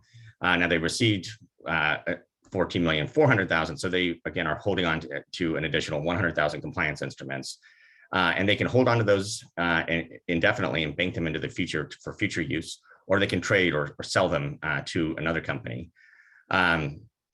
Now jumping over to Pacific Natural Gas, they use every instrument they receive from DEQ, all 2,880,000 of them, but they had 20,000 more than compliance obligations than that. And so in this hypothetical example, what we're saying they do is they use 10,000 community climate investment credits. And then they purchase 10,000 instruments from Acme. And that's how they make up that 20,000 ton deficit. They could have chosen to purchase all 20,000 from Acme, or to have used all 20,000 to have purchased 20,000 community climate investment credits and use that because 20,000 community climate investments credits is below that 10% maximum utilization we allow for in that first compliance period. But in this case, just to illustrate the different options, we're saying that they split the difference. They bought 10,000 instruments from Acme, and we just to note there, if that was how they chose to comply, the likely situation, not necessarily necessary, but likely situation is that Acme was willing to sell those instruments at a price somewhat lower than the CCI cost, and therefore Pacific Natural Gas made the economically rational decision to buy the cheaper instruments from Acme rather than pay that fixed price that we've set for CCI credits. And I believe that is the last slide here on these hypothetical illustrations. I'll pause there if there's any additional questions. Happy to take those, or you can hand it right back over to Nicole to keep going through our rules. Commissioner Addington. Thank you, Chair George. Colin, could you walk me through what happens if a covered entity is not in compliance? Certainly, Commissioner Addington. We have actually proposed in these rules. I'm not sure we have much in the way of slides covering them, enforcement provisions to enforce in non-compliance, much like we do in almost every other regulatory program we have. And that there will be we have defined a non-compliance on a per ton basis. So if they're short 10 compliance instruments at the conclusion of a compliance period, that is technically 10 different enforcement events. Although as a practice, I know our enforcement division often evaluates the situation for a variety of factors and has the option of lumping those together and not making 10 separate enforcement actions. But this program, much like almost every other regulatory program at the agency, has specific enforcement provisions in the event of noncompliance, because were we to not have any enforcement actions, would be really, it would be an unenforced requirement. So if I may, Colin, so that's an enforcement action. You're talking about fines then, I assume. And is that set, like what, I don't know, how does that compare with the cost of compliance? You know, I mean, is there a number? Is there a set number what that fine is going to be? Commissioner Addington, there is, and but there's again their discretion for our enforcement division to determine whether they would use the maximum extent of the fine or not. But I would flag that it is important as a practical matter. I think it's probably intuitive that in the event of non-compliance, that the cost of enforcement necessarily needs to be greater than the cost of, say, acquiring instruments on the market or acquiring community climate investments. Were it not more expensive to not comply, frankly, than an economically rational outcome would be non-compliance, which of course is something we want to avoid. I see Director Whitman also went off mute here. Yeah, to answer your question very directly, the maximum amount per violation is $25,000 per violation. But more fundamentally, as Colin said, the penalty amount would be based, a principle for the amount of the penalty would be what's the economic benefit to the violator. And so to say that in English, it's to assure that it's not in the economic interest of the entity that's in violation to just ignore their compliance obligation. There's some discretion, but that's kind of the fundamental underpinning on the enforcement side. And That's an important question. Nicole.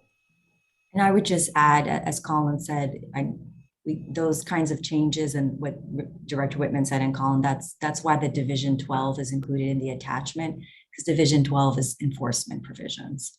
So I'm just letting the commission know that's part of the reason the packet includes the Division 12 red line. So it's any changes that we had to make to enforcement as a result of climate protection program, just as Director Whitman said, establishing what type of penalty would be, what type of penalties would be at for our CPP violations. Thank you. Any other questions or comments at this point? Okay, why don't we go ahead and continue and we'll see if we have any more as we move along. I just wanted, was there an additional question? I saw a hand raised just briefly, but no, okay. In that case, I will hand it over to Nicole to continue walking us through the proposed rules. Thanks, Colin. So we're gonna now talk in more detail about the community climate investments. I'll go to the next slide. So again, if you're going through the rule, this is the 800s and the 900s section. We did receive extensive comment on the community climate investments. I will just take a step back again and say, this is definitely one portion of the program design that I think if you'd asked any of us, not what we were expecting at all when we first thought about how this program was going to be designed. So I did want to emphasize that this portion of the rule in particular has been shaped by extensive stakeholder public comment. And so we've continued to get stakeholder and public comment on the CCIs. We do think it has been designed really specifically with Oregon and Oregon communities in mind. And so because of that, it is very different from similar types of maybe tools or mechanisms that are used in other states or in other approaches that use a cap approach. So it has been very much designed with Oregon communities in mind. And so the design itself does reflect that.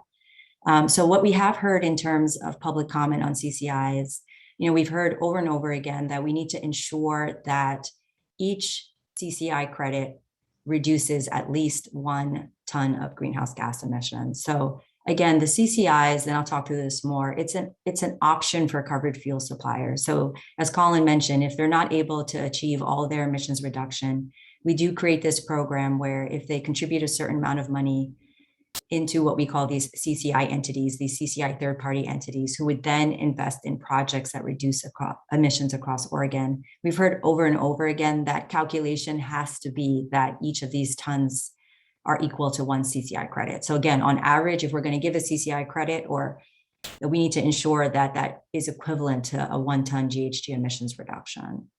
We did continue to hear in public comments that we received after we put out the August 5th notice that we really need to focus the CCIs on better bringing benefits and reducing burdens for our environmental justice communities. So again, for our communities of color, for our tribal communities, our communities experiencing lower incomes, and for our rural communities and our coastal communities, we need to do a better job of focusing CCIs on those communities, because again, those are the communities that we think are most disproportionately impacted by air contamination and climate change. But they're also, again, as I mentioned, the communities that have the least infrastructure and maybe the least options in terms of moving away from fossil fuels.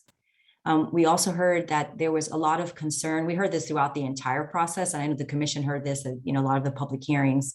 There was concerns about early banking of CCI credits, so purchasing a lot of CCI credits and using them forever into the future, particularly because in some instances we may have some companies that are better able to do that. Again, not a lot of people have necessarily tons of cash on hand if you're a business trying to make these decisions, but we might have some companies that are in a unique position to be able to purchase lots of CCI credits because of their own operation. So we heard that from an emissions reduction perspective, the banking of CCI credits. We also heard it a little bit in terms of the different options that are available to different covered fuel suppliers. And we also heard very clearly from a lot of comments that this was an important voluntary compliance option. A lot of our covered fuel suppliers did emphasize that they did think CCIs was something they were going to have to be able to use and need. And they wanted to re-emphasize that they thought this was a critical voluntary option for them under the program. And I think I might have another slide, but I'll pause there. Director Whitman.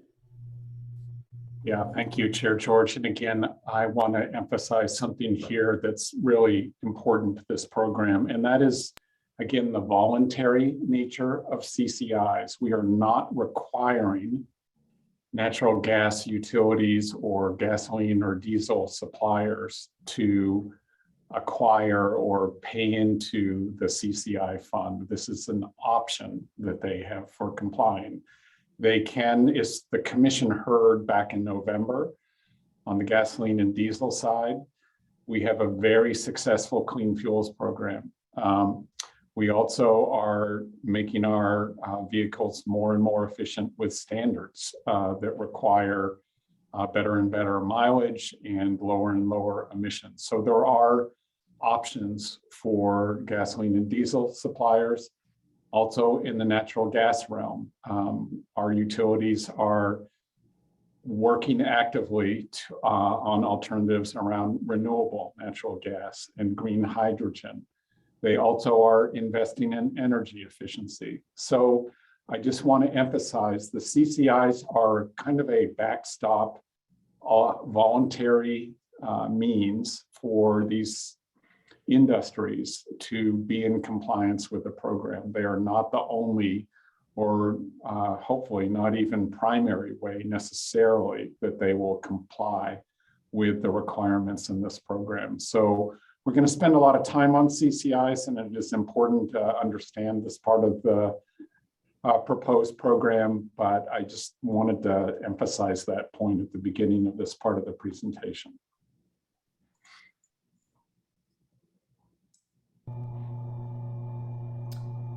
Okay, thank you for that important point. I think, Nicole, go ahead and we can move forward. Thank you. Next slide, please, Stephanie. So again, what we did hear a lot in the public comments is that we need to ensure that the CCI price, which I'll talk about, but essentially when we say CCI contribution price, it is the price that a covered fuel supplier has to pay to the CCI third-party entity to essentially get a CCI credit from DEQ. And I'll walk through that process briefly, but what we really heard was that we need to ensure that the CCI price supports not just the emissions reductions, but also the reduction monitoring. It needs to also support the capacity building that's going to be needed for communities, particularly as the CCI third-party entity is working with some of its subcontractors, some of our local community-based organizations.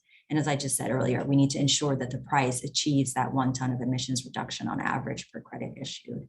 And I keep saying that because we heard that so often. We heard that if you're going to have something like this as Director Whitman said, as a voluntary option, we want to make sure that it is actually achieving emissions reductions.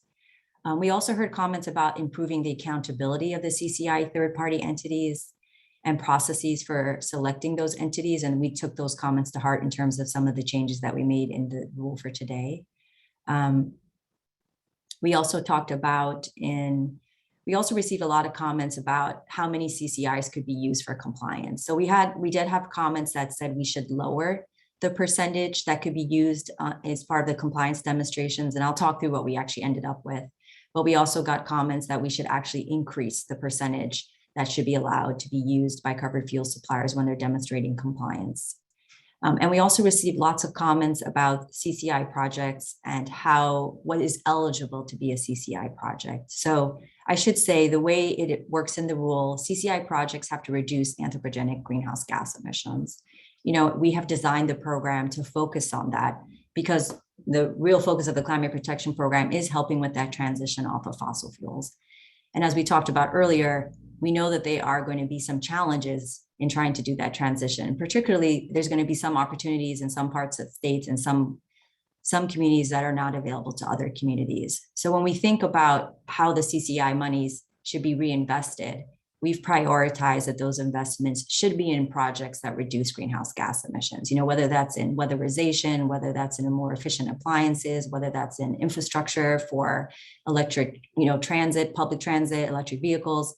So a lot of that's where we've prioritized what we say is eligible to be a CCI projects. But we did receive lots of comments that we should also consider including some sequestration projects as part of funds that could be used for CCIs. Some of those comments supported, for instance, sequestration on natural and working landscapes. But we also did receive other comments that said we should keep the focus on projects that are on direct emissions reductions from fossil fuels. So I did want to, talk through some of those comments, and then I'll walk through the rule, and of course we can stop for questions. So the next slide, please. So again, Rule 800s and 900s, they talk through, there's a lot of language there, and I'll be honest, because you're going between two sections, you'll start to see some repetition in the language. But essentially the 800s is trying to focus on, from the cover, almost like from the covered fuel supplier perspective, like what do they need to do? What do they need to understand if they are going to be potentially using this voluntary option to comply? So essentially the way it works for the covered fuel suppliers, they contribute funds to the CCI third-party entity. The CCI third-party entity takes those funds and implements those in projects across the state that reduce greenhouse gas emissions. The covered fuel supplier, they essentially receive a receipt from the CCI entity, and that receipt is their proof that they have given that money to the CCI third-party entity. And then the way it works for them is they essentially would apply to DEQ for their CCI credits. And what they use when they're applying is essentially, there's an application process for them, but they essentially are giving us the receipt. And we do actually ask the CCI third-party entity to sign an attestation when they give that receipt to the covered fuel supplier. That's one of the changes we made to kind of increase the accountability for the CCI third-party entities. But essentially the covered fuel supplier gives us an application, including this receipt, and then DEQ gives the CCI credit to the covered fuel supplier. And then the covered fuel supplier can use that credit as part of their demonstration of compliance. We haven't yet, we're going to be going through the process of how we're actually going to have some of these CCI third-party entities in the next couple of slides. But if we have more than one CCI entity, essentially to make sure that they're all appropriately receiving funds, we do ask the covered fuel supplier to essentially contribute equal funds to each CCI entity that might be approved by DEQ at that time. So next slide, please. So the use of CCI credits, again, if you're going through the rule, you actually have the rule language in the 800s and 900s, but you have to go to rule 9000 and to look at one of the tables, table 6, to talk about what's the allowable percentage of the total compliance obligation that an entity can use CCI credits for. So going back to those slides that Colin was presenting, you know, at the end, he was like, this is, you know, 14 million is their compliance obligation, right? Like 14 for the entire 3-year period, this is their total covered emissions. And essentially that's how this percentage works. What it says is for the first compliance period, 2022, 23, 24, you're allowed to meet 10% of your total emissions obligation with CCIs. When we go to compliance period 2, that percentage increases, it's to 15%. And then when we go to compliance period 3, it increases again to 20%, and it stays at 20% across the program. Part of the rationale for why it increases over time is because over time, the emissions cap starts to ratchet down more significantly. And so based on feedback that we got from public comments and stakeholders, and, you know, essentially what staff was thinking, we thought, okay, we'll start with a smaller percentage earlier in the program when the emissions decline isn't as significant. But over time, as the emissions decline becomes more significant, there might be a reason that covered fuel suppliers need to be able to use a higher percentage of CCIs. I will flag this hasn't changed from the proposed notice. We still have the 10%, the 15%, and the 20%. Other components of the CCI program have changed, and I'll walk through those changes. But I did want to say that these percentages are the same as what was presented in the rule that went out on August 5th. I'm going to stop there because I think there might be a question. Yes, Commissioner Addington. Thank you, Chair George. Nicole, can you just help me with why? I mean, why not have these percentages be higher? I mean, if a credit is going to reduce a metric ton, I mean, why not just make them higher? Thanks, Commissioner. And I will give you some of, you know, the conversations that we had at the staff level. You know, as we were developing the rule, we did look at, you know, different percentages in terms of where we should land. And so we had looked at lower percentages and we had looked at, you know, slightly higher percentages.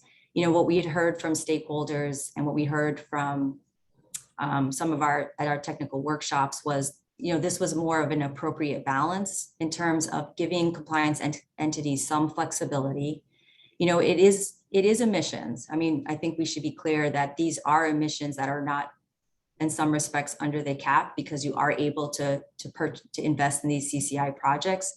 So that is part of the reason that we've had so many comments on the fact that we need to ensure that the CCI projects themselves reduce emissions. But, you know, we do have some commenters and some vocal folks who felt like, you know, really there's no reason at all to have this. You know, these entities should just have to reduce their emissions. But I think for us at the staff level, we did recognize that we do need to have some of this compliance flexibility. And, you know, based on some of the analysis that we did as we were developing the rule, we think this gets us to a balance of where we're giving them compliance flexibility, we're giving them an option, but we think this can still work with the emissions cap trajectory that we have. I'll stop there. I don't know if Colin or even Director Whitman want to add anything more to that. But that's, you know, I would say at the staff level, that's kind of how we came to this as a balance between those kinds of points of view. Thank you. Director Whitman. Okay, Nicole, I'll bite. I'll just talk about it a little bit at a high level to add to what Nicole said. A lot of this comes down to allocation of risk in my mind, and with a cap and reduce program, we are leaving it up to fuel suppliers to figure out what is the best way for them to reduce emissions. And it is a market-based program. It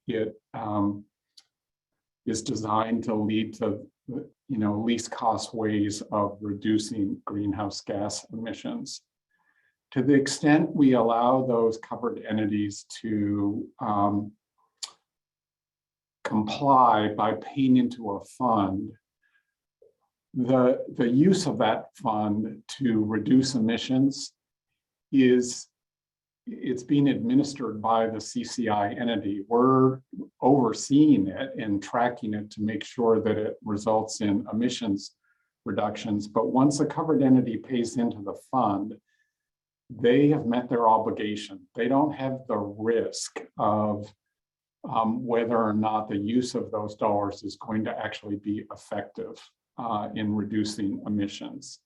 So if we were to allow covered entities to meet all of their obligation by just paying into a fund, we would be shifting the risk, if you will, to the state and the CCI entity for being effective. And we'd be eliminating kind of the market basis for the program of having the fuel suppliers themselves determine what the least cost way of reducing emissions are.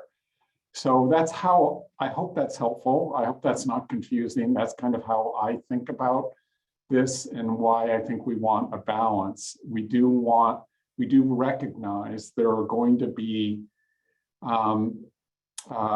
not everything is predictable, and we need to allow some flexibility in the program for regulated entities.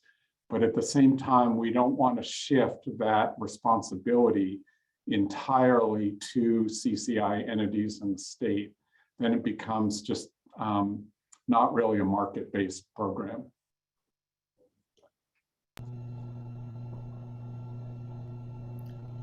Well, and maybe it was captured somewhere in there, but doesn't it also speak to, I mean, the fundamental goal is to reduce emissions from these, core producers, right? Whose business involves, at this time, those emissions. And so I think Commissioner Addington's speaking to the ability to reduce emissions in other ways, but that's really the essential goal. These are supposed to assist with compliance, but in the end, those are the reductions that are necessary to get to our goals. So kind of on a fundamental level, that's kind of why we're doing all of this, I think. So other comments and questions at this time? All right, Vice Chair Barrasso. I appreciate, I'm going back to sort of, Nicole, what you started with, where this CCI piece of the program is probably the area that's been most innovative, maybe within the program development. And in hearing, Richard, the way you framed some of your comments around the thinking around CCIs, I do think it's an area we're going to have to really keep an eye on and keep really close attention to as a commission, and coming back to, given the fact that there is, in any fee in lieu program or other similar programs where we pay an entity to address an obligation in that way, that making sure it's working well is important. And so I agree in managing that risk in this way, and at the same time, us as a body keeping close tabs on that, given the fact that there's a body of emissions there that we are letting emitters emit, and we have to make sure that we are addressing that elsewhere. So I guess I appreciate the balance. Thank you. Others? All right, let's continue. So I'll move to the next slide. So coupled with the percentage of your emissions obligation that you can meet with CCIs is essentially what we call the CCI contribution amount. And again, if you're following along in the rule, we talk about it, but to see that contribution amount, you have to go to the table, which is table 7, I believe, in the rules, in the 9,000 section. So we did actually put out, so the contribution amount, just to be clear, that's the amount that a CCI entity pays, that's the amount the covered fuel supplier pays the CCI third-party entity to essentially receive the receipt and then receive the credit. So it's a price per credit. And we did put out in a proposed rule, we had that price based on the social cost of carbon. We received, again, as I talked about, lots of comments on the CCI section. And again, what we heard in comments related to the CCI contribution amount was that we needed to continue to ensure that the CCI contribution amount, reflects the potential cost of reducing greenhouse gas emissions for the types of projects that there's the most interest, it seems, from the public in terms of how CCI money should be invested. And again, the rule itself doesn't specify the projects. We give, I think, some examples. It just talks about reducing emissions. And part of the reason that's the case is because we do have this CCI third-party entity, and the CCI third-party entity is going to be helping to present those projects to DEQ. And we're going to also be working with environmental justice communities and other communities. And you'll see this later in Equity Advisory Committee. So the selection of projects themselves, there's going to be a lot of different types of projects. But again, what we outline is that the projects have to reduce greenhouse gas emissions.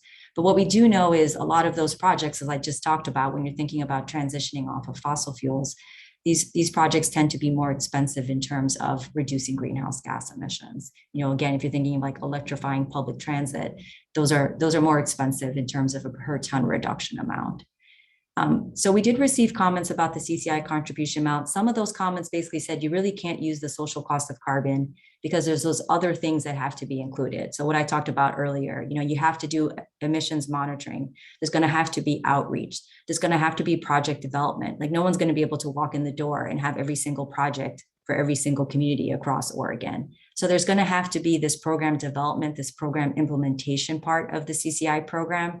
And again, we need to make sure that the CCI price reflects those community capacity, building costs, reflects this robust emission monitoring cost, because that's what we need to have to determine that we're actually making that one emissions reduction. And again, we also received comments that said you really need to look more at the cost of what it takes to reduce emissions for these types of projects.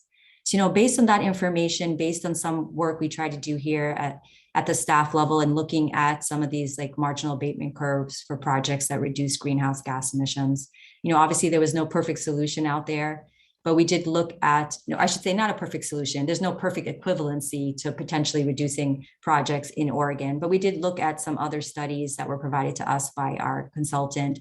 We did look at some other studies that are in the state of Oregon. And also based on the comments that gave us suggestions for how we should increase the CCI price. We have proposed in what we're showing the commission today an increase in the CCI price from what was in the August 5th notice. So the beginning price, what we are proposing now for 2023 is $107. That is in 2021 dollars. It will increase every year as it did in the proposed rule. It does increase every year, but it increases by $1 each year. That's constant dollars. So I did want to flag that we also will adjust that for inflation or consumer price increases. So again, that's similar to what we had in the August 5th notice. We talk about the fact that the CCI price does increase every year and it's adjusted for inflation. But what has changed and what we're proposing today is we are, based on that information, presenting a higher CCI price in 2023, starting at 107. I will go to the next slide. I think we have questions. Thanks, Nicole. Just quickly, and I appreciate everything you said about why that number is what it is. Is there a easy, how does that compare, I guess is what I'm wondering, with other programs in other states? Do you happen to know that?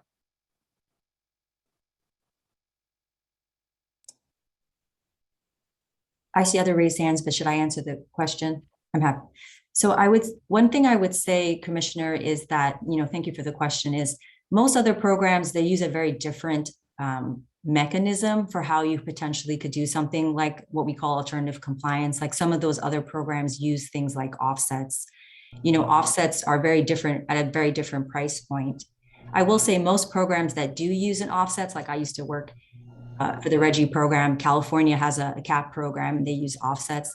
Those programs don't actually distribute the compliance instruments for free. Most of those programs, for most of their instruments, not all of them, but for most of those instruments, they actually tend to use an auction. So they're basically usually auctioning off their instruments, and then you have an option to use offsets. And I will actually say in a lot of these programs too, there's actually a slightly lower percentage of emissions that can be met with these offset programs. So it's a little bit of a different structure. Those offset prices will look very different compared to the CCI credit price. But again, the overall structure is a little bit different because they're primarily auctioning off their instruments, not distributing them for free. They use different percentages for those offset projects. And those offset projects do come in at a different price than the CCI credit price, because again, our CCI credit price is kind of being structured differently than how those traditional offset programs have worked. I'll stop there. And I see Colin has his hand, so he probably wants to add some to that. And we can talk more about that too. I do. Thank you, Nicole. That's a great response. I just want to add to it, Commissioner Addington, to more directly answer the question as I heard it, how this price compares to other programs. And I'll start just like Nicole did, though, just say that there really is no other program quite like the CCI proposal we have here, at least that I'm aware of. But when you do look at other cap and trade markets, say in California, in Quebec, in the Northeast, and the REGI system that Nicole mentioned in the European Union, the prices are and these are not necessarily comparable prices, but I do, in the interest of just answering directly, those prices do tend to be lower, say in the $20, $25, $30 range. But those, as Nicole was saying, and I just wanted to emphasize the implication of the fact that we are not auctioning off, we're not selling these the compliance instruments, but giving them directly and for free to our fuel suppliers rather than auctioning them as those other programs I just mentioned primarily do.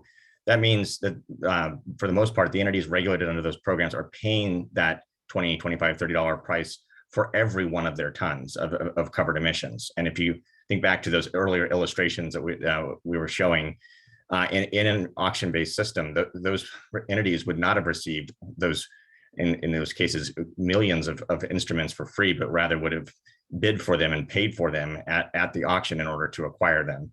So while the per ton price might look much lower than this CCI credit price that we're proposing here, those prices are really apples and oranges. And in fact, when you look at the amount of emissions that we are even allowing entities to pay and use CCIs for, if you're paying $107 for 10% of your emissions, that's a far lower price overall that entity is paying into the CCI program anyway, than it would have, say, under a more traditional auction-based cap and trade program where it paid, say, $20, $25, $30 for every one of its tons covered by the program, or for 100% of its emissions. So again, really apples and oranges, but I did want to, just to answer your question directly, Commissioner, acknowledge those different price numbers that are floating out there and that others may be looking at and comparing this number that we proposed here, this $107 number, comparing them to. So I just want to explain why those comparisons are really apples and oranges.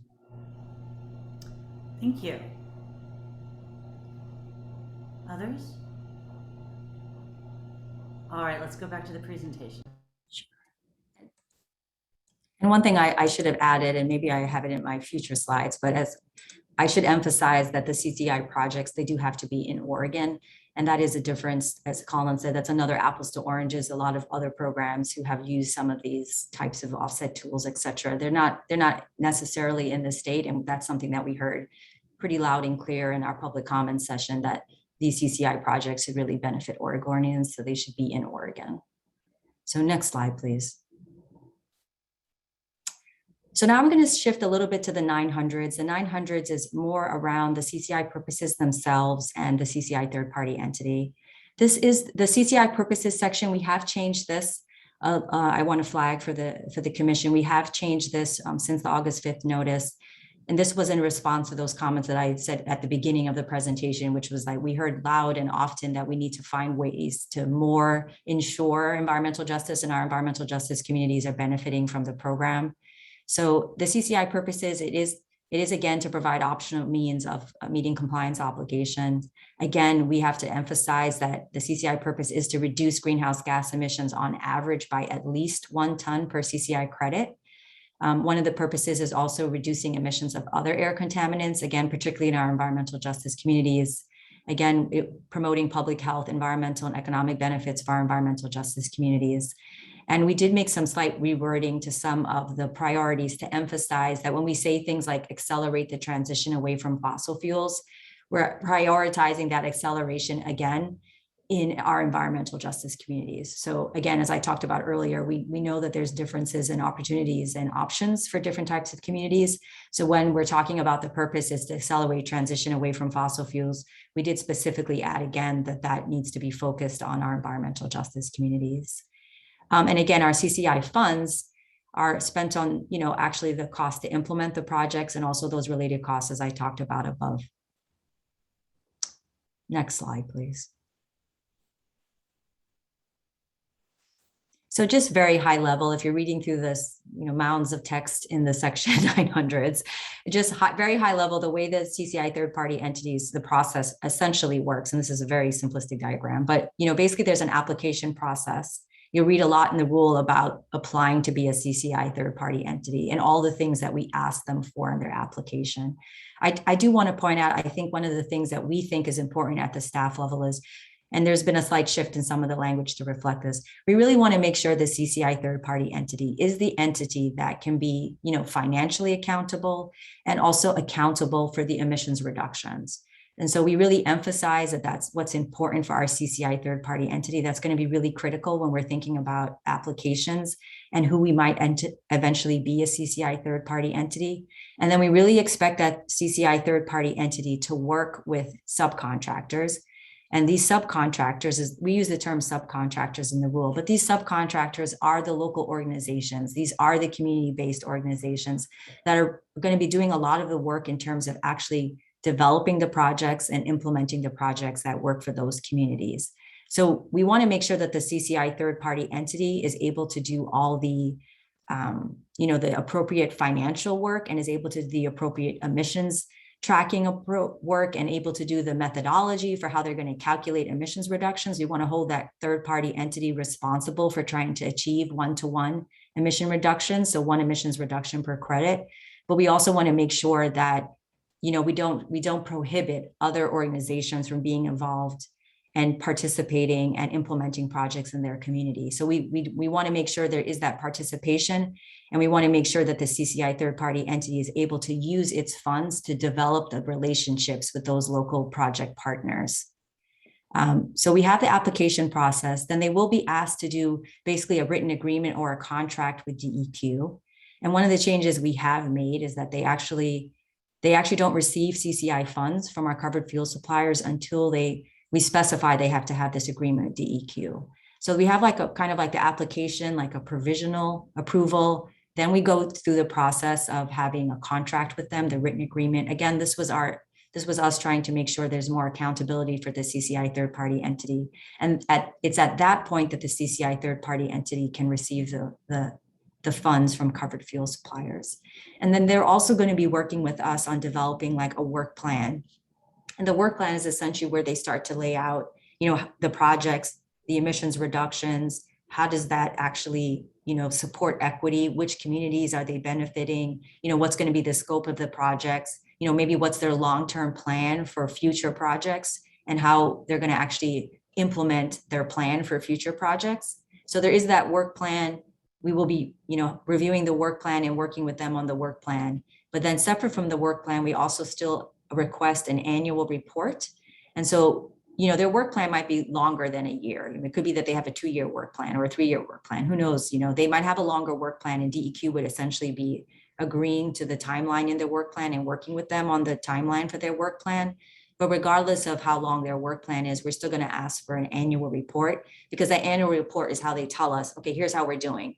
Here's the projects we've implemented. Here's the emissions reductions that we think these projects are going to be achieved according to the methodology that we laid out in our work plan. So we will continue to require an annual report from the CCI third-party entities. Next slide, please. Next slide, please. Thank you. So we do have a couple, I want to say a couple. We have quite a lot of requirements for the CCI third-party entities, but in this slide, I just wanted to highlight a few of the requirements that we have for them. When it comes to those CCI funds, we are going to ask them to keep them separate from other funds, so that way they keep their CCI funds separate from other funds. We are going to be asking them to do an independent financial audit annually, and that's part of the reason, that's part of what can be covered under the funds they receive. They can use the money to actually have these independent financial audits annually. Again, I talked a little bit about the work plan. Again, the work plan is really where they're going to be talking to us about how they're going to be implementing projects. And again, we do have to have that work plan in place before they can actually start spending the CCI funds on CCI projects. So the work plan is really where they give us a description of the types of projects, the location of the projects, their budget. This is where they're going to be giving us their calculation methodologies to estimate the emissions reductions. And again, where they're really going to be working on explaining how these projects support the purposes of CCIs. Again, going back to emphasizing that we want to see CCIs highlighted for our environmental justice communities. And again, I talked about the annual reports, which are like the annual updates. I did want to point out DEQ does have the ability to suspend, revoke approval of a CCI entity. And then we also do have provisions where a CCI entity can voluntarily withdraw. And if that was to be the case that we would suspend or revoke a CCI entity, we would basically make sure covered fuel suppliers know who are the eligible CCI entities to receive funds. And if we did, suspend or revoke a CCI third-party entity, we would require, we would, as needed, require the transfer of any unspent CCI funds. Next slide, please. So, there is a section of the rule, section 950, which is the CCI, talks about the Equity Advisory Committee. Oh, I see there's a question. Yeah, Vice Chair Barrasso. Thank you. If you don't mind going back one slide, just so. So on the previous slide here, I guess I'm just trying to, if a CCI entity does not, if it's required that it's suspended, their approval is suspended on unspent funds. I guess it's just, it's a question on sort of the clawback, and it's hard. I know that as government, it's hard to claw back funds, but I'm trying to understand what that could look like, and maybe it's just a caution. I suspect that that's these details that get worked out in the contract. But what are the disbursement of funds or anything else look like so that we're not so far out in having CCI funds spent before you have where projects.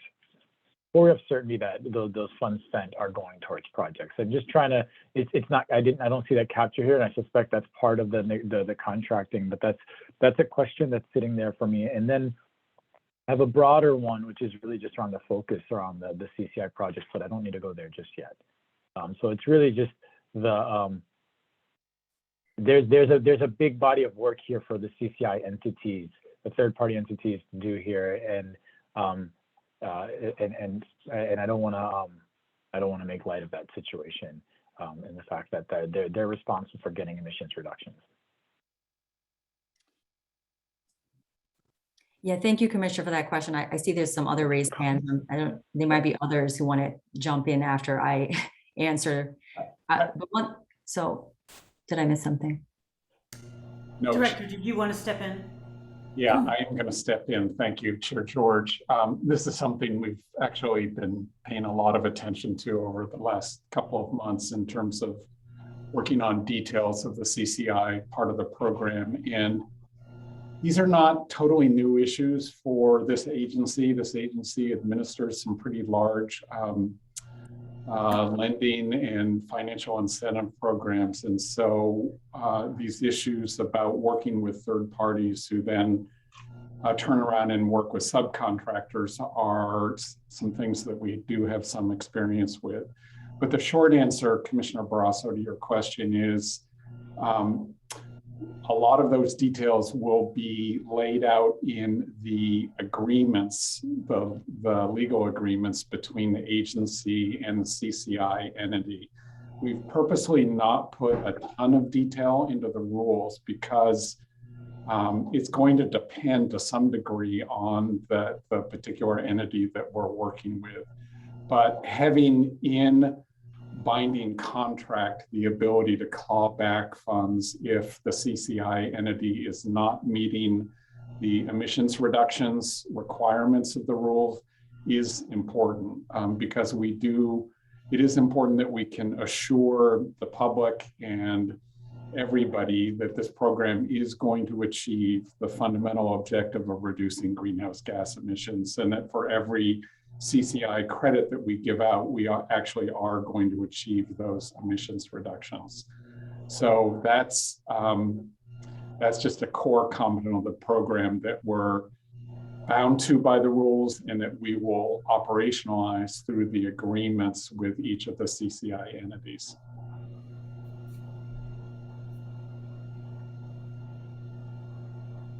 Thank you.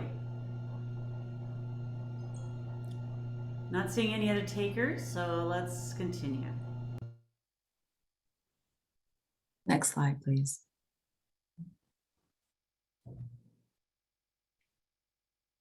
So we do talk also in the rule, section 950, when we're thinking of that CCI process, you know, we're trying to think through, and we heard comments on this, so there have been some changes from the August 5th rule, you know, making sure there's actually a robust process for environmental justice engagement. And one of the ways in which we are doing this is what we have as an equity advisory committee. So the equity advisory committee, this is brief, but essentially it's a committee that really has expertise, interest, or lived experience in these key areas related to climate justice, or even climate change, you know, expertise. And we also want to emphasize that the Equity Advisory Committee is going to have representation from multiple regions in Oregon. But when we have this Equity Advisory Committee, there's going to be multiple ways in which the Equity Advisory can provide feedback to DEQ. Like as Director Whitman just said, we have this application, we have this written agreement, we have the work plan. So we envision the Equity Advisory Committee helping us, you know, providing input to us on some of the CCI third-party applications. And also, as I said, providing feedback on things like the actual projects and the work plans. But in addition to that, the Equity Advisory Committee, we are also, you know, hoping and expecting that the Equity Advisory Committee itself will be playing a big role in reaching out to those communities that they represent and feeding that information back to the CCI third-party entities and DEQ. So we did kind of make some changes to this section to make it clear that the CCI third-party entity has to do a lot of this engagement work if they're actually going to be able to develop work plans that meet the goals of the CCI project and our priorities for CCIs. DEQ itself also has to do some of this. As Director Whitman just said, you know, we're going to be having this process where we're going to be doing these agreements and working with the CCI third-party entities. And DEQ will have to be a little bit of the glue. You know, we'll have to play that role of making sure that the CCI third-party entity is doing this type of work and has the opportunity to work with some of these local partners. And so we ourselves as an agency are also kind of committing to doing some of this outreach work. And we're doing this outreach work also with our Equity Advisory Committee, you know, so we need to do outreach ourselves. We can't just rely on people to volunteer to be part of this Equity Advisory Committee. DEQ is going to have to take an active process in making sure that we get a vast, you know, representation of Oregon on the Equity Advisory Committee. And that's not just going to happen on its own. Like, we have to take the onus of making sure that we've done that type of outreach. We're also going to have to ourselves work with making sure that basically people understand the CCI program. You know, we should be providing guidance to the Equity Advisory Committee on what the CCI are, how it works. And we're also going to have to be providing some of that guidance directly to, you know, environmental justice communities, either via the Equity Advisory Committee or independently.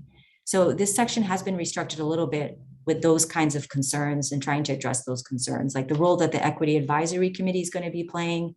We want to have more input from the Equity Advisory Committee throughout the process. But DEQ itself has to make sure that we are playing our role in terms of outreach to environmental justice communities and participation on the Equity Advisory Committee and providing resources and guidance to the Equity Advisory Committee. And still, to be clear, we're trying to have a process where the CCI third-party entity itself, again, is using partially using some of those funds to develop a pipeline of projects into the future and doing the outreach necessary to develop those projects over time that can kind of make sure that these CCI projects are being invested in ways that support communities across Oregon. So that was a lot of talking, but I was trying to summarize some of the changes that we've kind of flowed throughout the section 800s and 900s from what we necessarily proposed back in August. I appreciate that, and I appreciate the committee, and you're talking about how DEQ is really going to have to take a very active role in finding these committee members.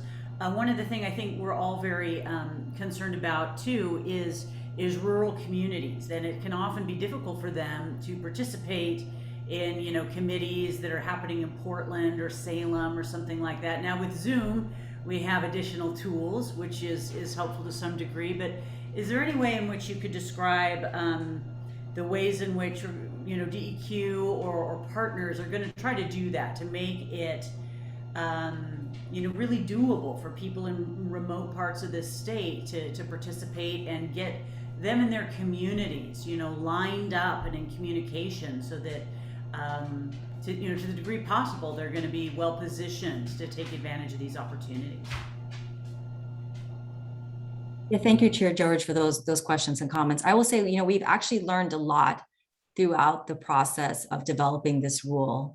You know, our rules making advisory committee, you know, we were fortunate that the commission approved our rulemaking advisory committee that does have community-based organizations on that committee. And we did learn a lot in that process that we did need to find resources if we wanted truly to have engagement from some of these more rural communities and our other environmental justice communities, that we had to look at ways in which we could directly outreach. And you are right, like Zoom did end up being a tool that was very helpful. But honestly, we had to on our own make sure that we were creating materials and communicating information in an effective manner.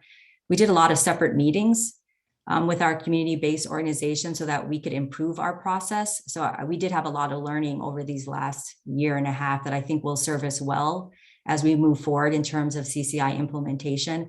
But definitely one of the things I think came out of that process is we did realize it's not just a time resource, sometimes it's financial resources. You know, if people don't have the necessary equipment, et cetera, to participate in meetings, you need to be able to find the resources. And one of those resources also included resources for those representatives to outreach to their communities. So there's the direct resources for people who are maybe participating on a committee, which we were fortunate to be able to provide as part of the development of the climate protection program.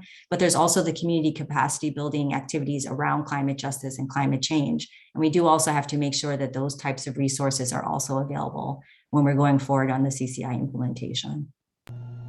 Thanks very much for that. That is it's reassuring to me that, you know, the recent process has kind of informed where we're going to need to go. And I'm also really happy to hear you saying that not only are you providing those resources and supports to the, you know, the firsthand, so to speak, committee participants, but then the recognition that they need additional help and support to be those, you know, emissaries or allies out in their community.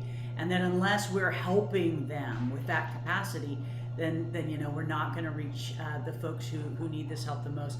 And I just want to note, I'm really excited about this project, but I do think that this is one of those things, and I do believe staff has heard this, but where the EQC and DEQ are just going to have to remain really committed and really vigilant that unless these programs can get out to rural Oregons, communities of color, to impacted communities, you know, that's going to be a real measure of success here. And so I think we're all going to be keeping our eyes on that really closely. So thanks for that additional input.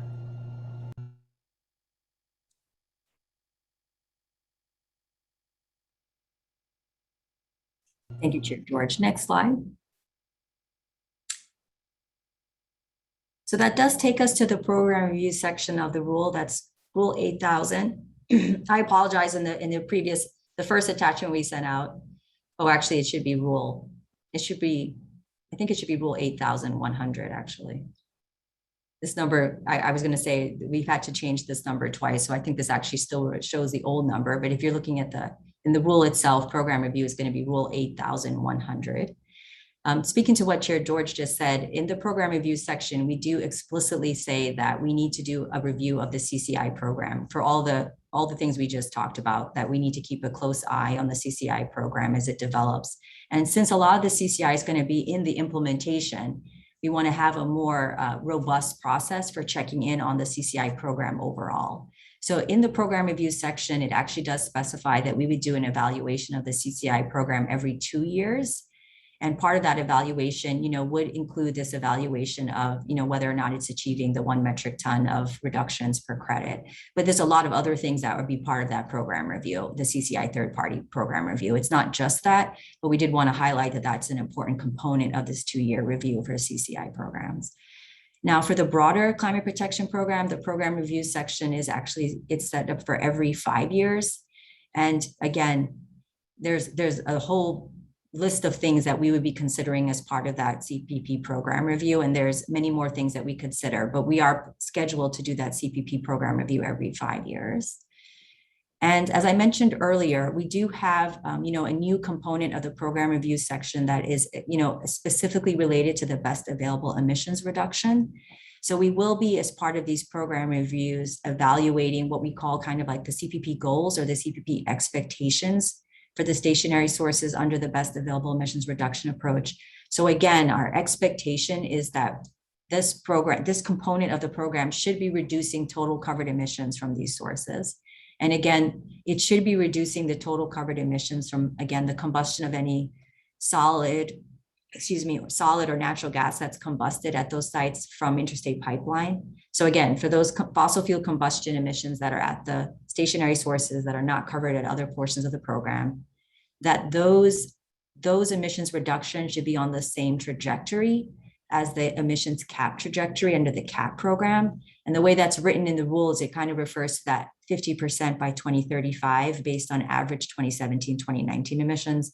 Because as we've talked about extensively, the 2017, 2019 emissions is essentially the starting point for the 2022 CAP. So again, I'm flagging this in previous materials that went out to the commission. This appeared as its own section, and I think it was under the best available emissions sections of the rule, but I just want to point out that it's still there. It's just completely now all in the program review section. And, this last bullet here, before I dive into what's in the program review, we've heard lots of comments about this rule, right? We've talked about lots of things, and we've talked about all the ways in which we've tried to incorporate and reflect back those comments and these changes. And again, we did hear comments that were, concerned about potential fossil fuel price increases, and there was a great concern that there could be potentially, there could be impacts for consumers of these goods. So we do recognize that, within the rule, and the commission has a lot of authority to do things like emergency rulemakings. The commission, within the rule, there's the ability to do deferrals. The commission has a lot of authority to make changes as it sees fit to the program. But we did want to include in the program review that DEQ itself would kind of track average annual statewide retail cost of fuels, such as natural gas or gasoline and diesel. And we would basically be tracking that information in Oregon and looking at that information in some of the adjacent states. So specifically, I think in the rule, we say Idaho, Nevada, and Washington.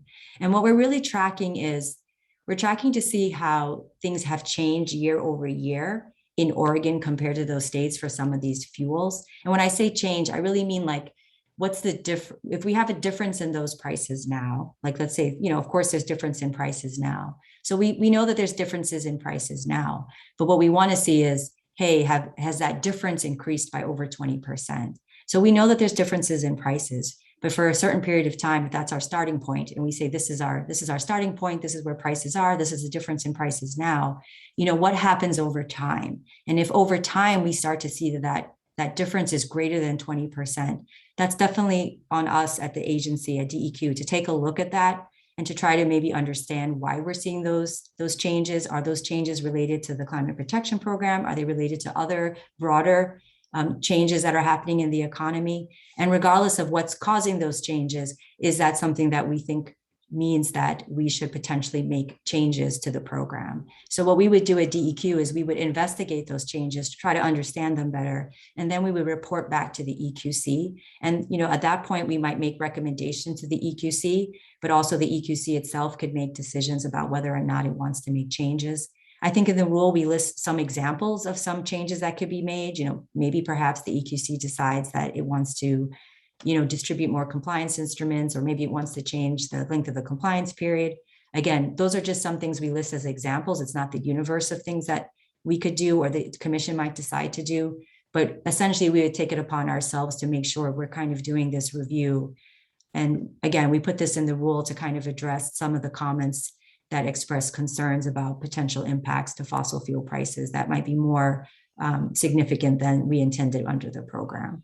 So I will stop there. I think that's the last slide I have on program review. I know we have a couple of slides where we want to talk about climate protection program and other programs in Oregon. And I think maybe I'll turn to Colin for those, but I did want to stop there and take questions, or again, if Colin or Director Whitman have anything to add.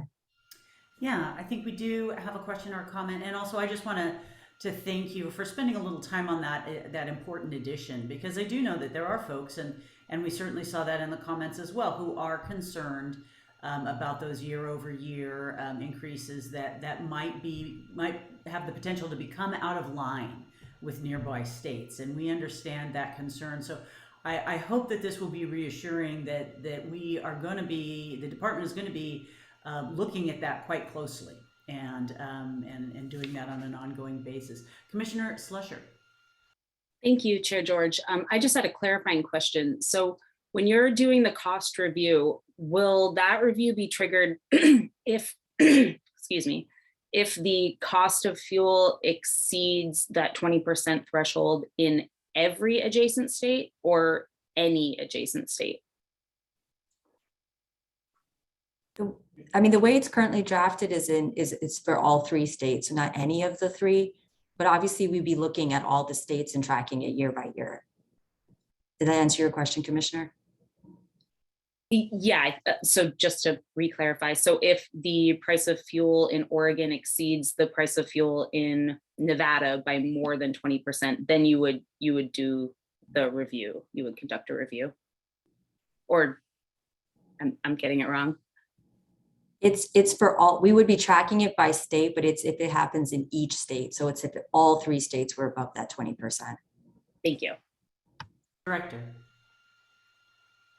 Well, now I'm going to have to pull the rule language out. I thought it was the average of the 3 adjoining states.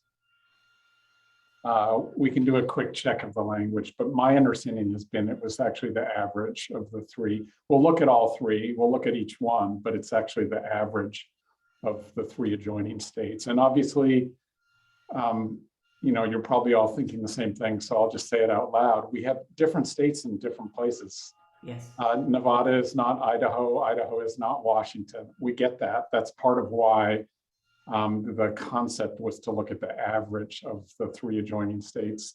The purpose of this provision is to be transparent and to be expressly looking at concerns around competitiveness of Oregon versus our adjoining states. And so looking at the average of all 3, we felt was the best way of operationalizing that concern. I hope that's helpful. It Yes, is thank you. helpful, and I think Colin, your mute is off. Do you have the correct or definitive citation here for how we're going to handle that? Chair George, actually, I do not. I wanted to clarify something. In the way I heard Commissioner Slusser's question was triggering the review. I think that we will be conducting the review every year. There isn't a trigger for the review. There's a trigger for if we find in the course of that review in a year greater than 20% difference, and we'll get the citation. It looks like I suspect Director Whitman is finding it right now as he leaves through papers on his desk. But I think what the trigger you perhaps meant, Commissioner, was whether we, in the event we find that 20% higher price in Oregon relative to our neighbors, making recommendations to the commission for potential changes the commission could consider making in response to the reveal that we have in fact hit that 20% trigger. But the review itself will happen every year, and if we don't, and those may be behind the scenes, reviews by staff, and if that 20% figure is not hit, nothing is made of that review necessarily, but we will be constantly making that review. That's an important clarification as well. Director. And thank you, Chair George. And I do have the language in front of me, and I'll read it to you. And frankly, the language is a little ambiguous, so I can see why there was some confusion here. And if we need to change a word here, we can. I think the intent from the department in terms of the recommendation to the commission was the average of each of the 3, looking at each of the 3, the average of the 3 together. The way it currently reads is, bear with me. It's on page 12. 112. Yeah. If the average annual statewide retail cost of gasoline, diesel, or natural gas in Oregon increases, year over year by an amount that is more than 20% higher than the change in the cost of the same fuel over the same period in each of Washington, Idaho, and Nevada, DEQ will investigate the cause and make a recommendation. So again, to be really clear for the record, the intent is an increase relative to the average of those three adjoining states for the same fuel type. Thank you. It's good to get that clear. And the other point, Colin's point, being that the review will happen every year. And then it will be brought forward if those conditions are found to be the case. Perfect. Yes, and Chair George, also, obviously, as Colin has said, and as you just repeated, we're going to be tracking this regardless, and I suspect others will be too. And you know, if fuel prices, let's just say for natural gas, increase in Oregon by more than 20% relative to, let's just say, Nevada, that won't by itself trigger this provision, but I suspect there'll be a conversation that certainly internally in the department and probably between the department and the commission about what's going on. And so leaving kind of the formality aside, I think having that sort of tracking mechanism for us to be watching, and by the way, these data are reported by the U.S. Energy Information Agency. It's a well-accepted data source that we're using for tracking this that's available to the general public and everybody can look at. It gives us a good metric for seeing if we are having unexpected effects on prices as a result of the implementation of this program, and that we can continue to keep an eye on this issue. Thank you. All right, let's finish with our slides. And Chair George, I think I am, oh, I'm sorry, Vice Chair Barrasso, I believe, has a question. Vice Chair Barrasso. Just Richard, thank you, Chair George. Richard, this is a question to you and your team, and potentially Gary. That slight lack of clarity, when I hear that in each of the three states, to me, I would interpret that as an average because it says in each of the three states as opposed to in any one of the states.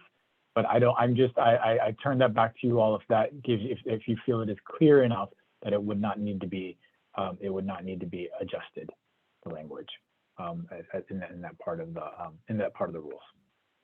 So it's a question to you and staff. I have a suggestion on wording that will, I think, make it crystal clear, which would be to insert the term, the average of, in front of each of Washington, Idaho, and Nevada. And we can, when the commission gets to deliberation, we can come back to that perhaps specific wording change, but I do see that our legal counsel also has his hand up.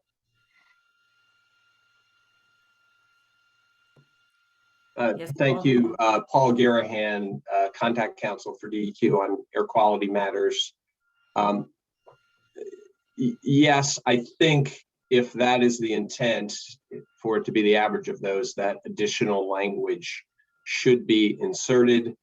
And I can type up some proposed language and share it with Director Whitman while the meeting continues here, and then perhaps have that ready when you get to the moment that you'd like to take action here. If you'd like to propose have a motion to amend this language here. Thank you, Paul. That would be very helpful. Okay. Director Whitman, is it you? Yeah, thank you, Chair George and commissioners. So I am going to I want to close out the presentation that staff have given by talking a little bit about how this program works with other efforts going on at both the state level here in Oregon and to some degree with our federal administration also, because this is not a program that operates in isolation from other programs. It is a program that focuses on transportation fuels, fossil fuels use here in Oregon, and then on natural gas use here in Oregon. And I want to talk about each of those briefly. And first of all, on transportation fuels, as you see on the slide here, we have a whole series of programs at the state level and actually at the federal level also aimed at helping to reduce greenhouse gas emissions from our transportation sector. We have vehicle standards adopted by the federal government and by the state of California that we are able to opt into, in which this commission has opted into, that get us to very significant reductions in emissions in our vehicles. We have the Oregon Clean Fuels Program, which is behind California, the second clean fuels program in the nation. And as you heard about in November, puts Oregon on a path to actually hit that 50% or close, very close to that 50% reduction in 2035, just through the Clean Fuels Program alone, without even getting to other levers on transportation emissions. And you will be considering that extension of the Clean Fuels Program in your rulemaking agenda next year, probably next fall. We have incentives. We have substantial incentives for clean vehicles, both at the state level, where Oregon has seen a very significant acceleration in the purchase of clean vehicles here in the last year. We are now #2 in the nation for percentage of new vehicle sales that are clean vehicles at 6% and growing really rapidly. California's at over 10%, but we are on that similar trajectory to what California is seeing. The federal government is providing significant financial incentives for purchasing clean vehicles on top of the incentive programs that we have in Oregon. And in Oregon, our programs, incentive programs, are focused particularly on lower income households. So this is not just about wealthy people buying Teslas. This is about making clean vehicles affordable to all Oregonians. We have significant investment in charging infrastructure, both electric and eventually hydrogen, coming to Oregon, largely from the federal government. Thank you.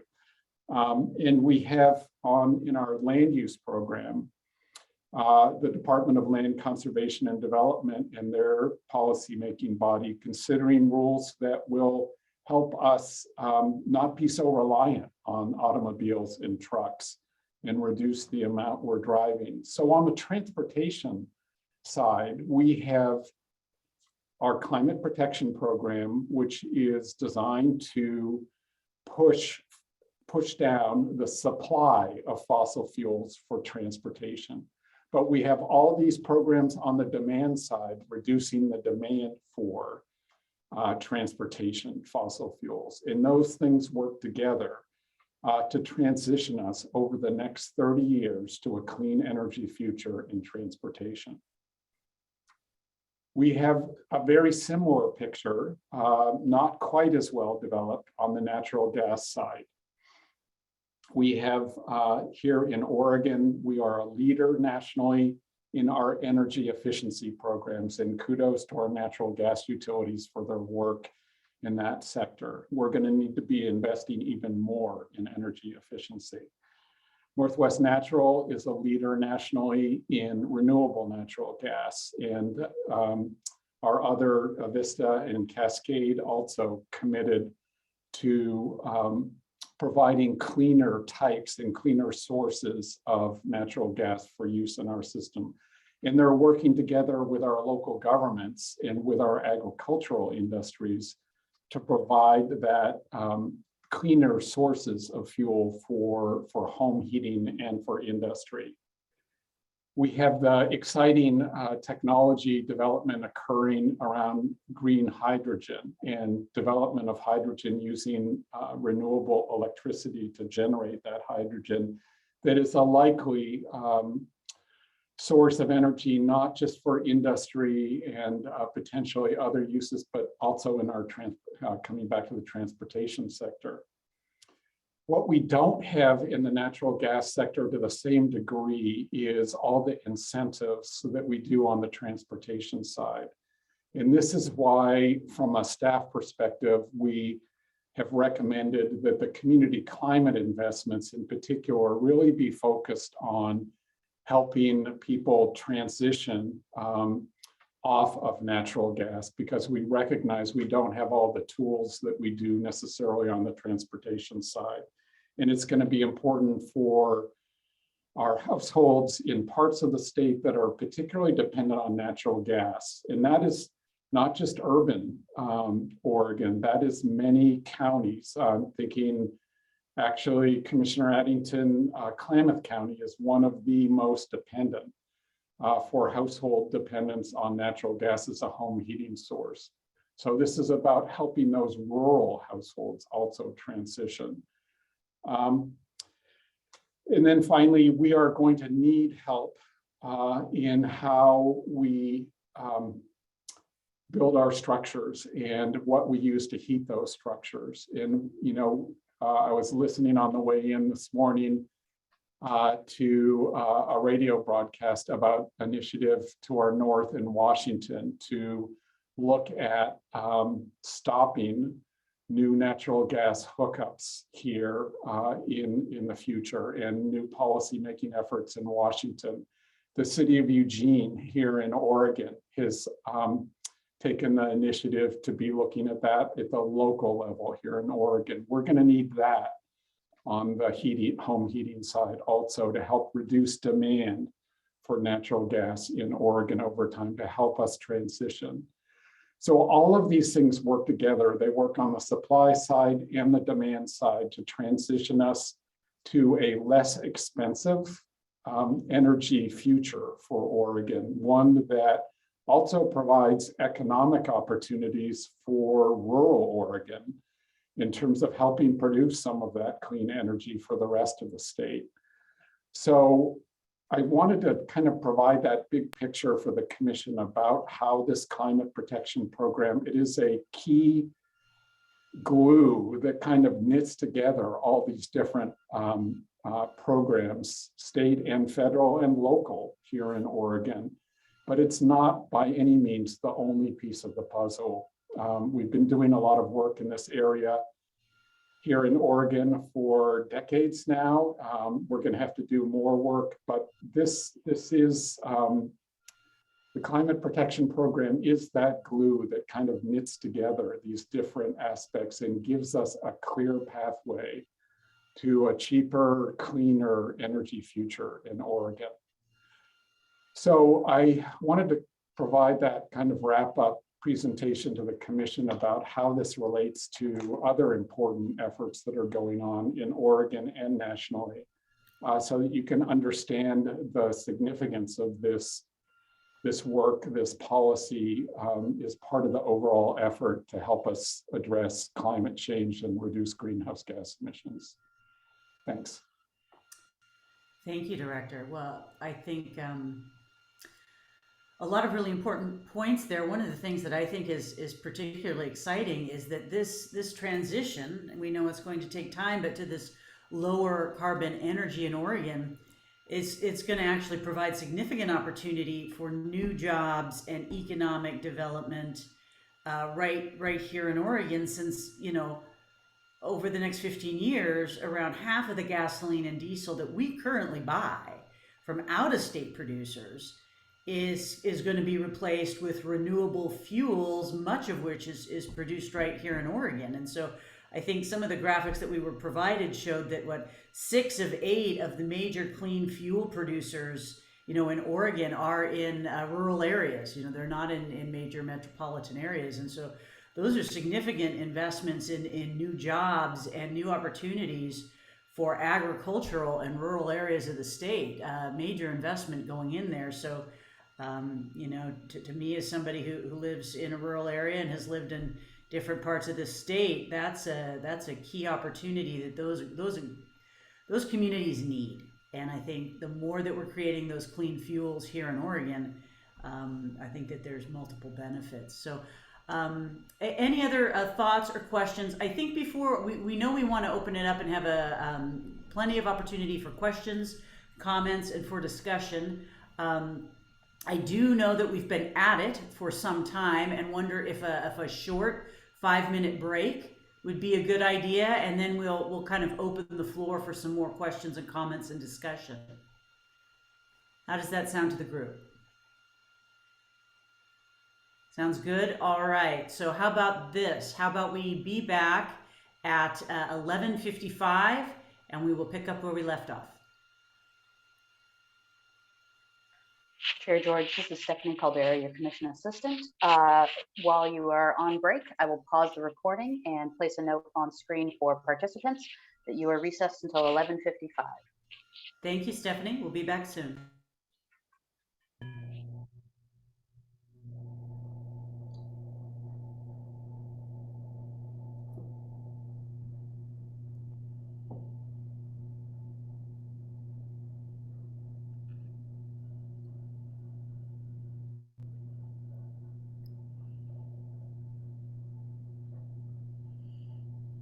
Okay, we'll just wait to see that Director Whitman is back with us, and there he is. Wonderful. Welcome back, everyone. So we have had a long and detailed presentation and some question and answers.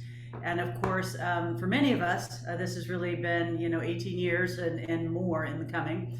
And yet on the other hand, we also have one returning and one new commissioner. So we know that they've done a great deal of work to get up to speed and don't necessarily have the benefit of over a year's worth of presentations and the evolution of this package. So Director Whitman, unless we have other issues that the staff wishes to highlight at this time, I would like to open the floor to questions and comments and discussion.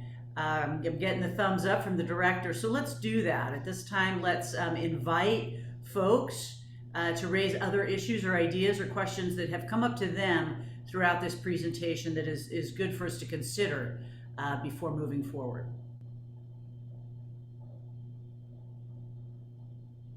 Vice Chair Barrasso. Thank you, and I'm double checking. Okay, I'm not on my double mute. This is broadly, and I know we're not quite probably at that point yet, but I know there's been a tremendous amount of, I just first am shocked that we actually got to this point in time.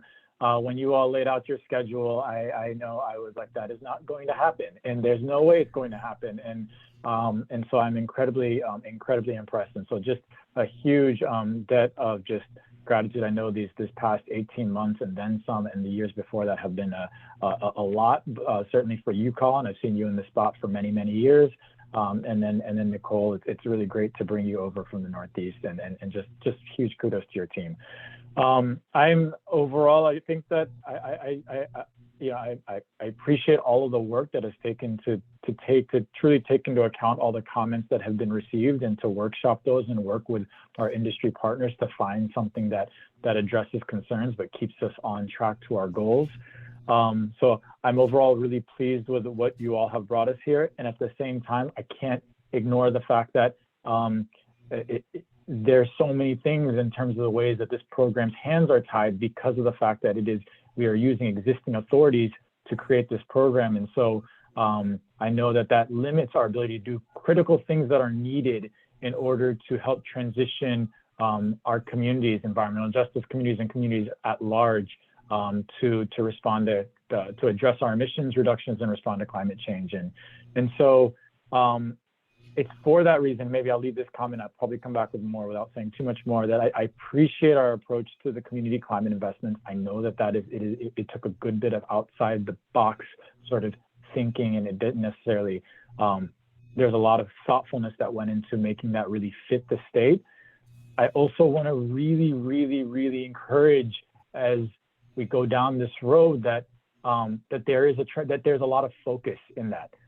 There's many ways in which we can achieve climate reductions, but investing directly in households, investing in energy systems that reduce our reliance on fossil fuels, and doing that in a way that is targeted does benefit us all, and particularly households that can't absorb higher energy costs. And so I've just appreciated the way you all have approached it, and that I think that it does, it really works well in terms of supporting all of our households, but certainly our more price impacted households, in terms of getting off of fossil fuels and helping them electrify their systems, get more energy efficient systems of their existing systems and whatnot. And I just want to encourage that as you go down that road, given my various experiences, that focus is the name. Focus is going to be really important, because the systems you develop, the way you quantify those things, the workforce that you support, and how you support that broader ecosystem is going to be really, really important.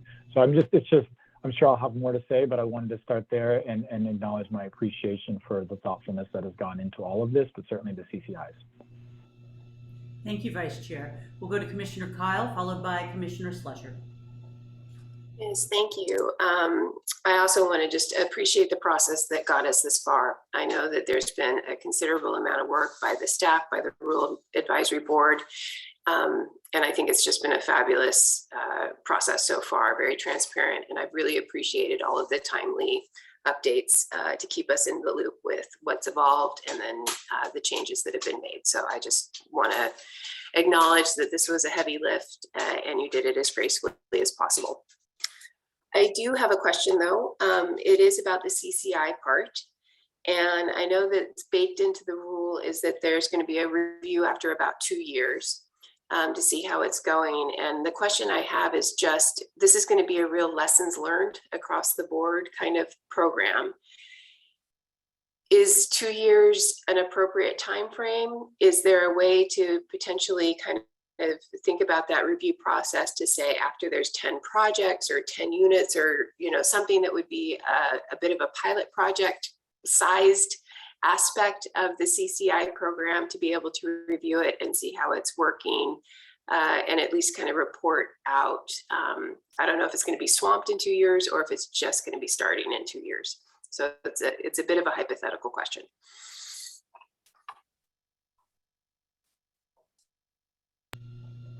Director Whitman.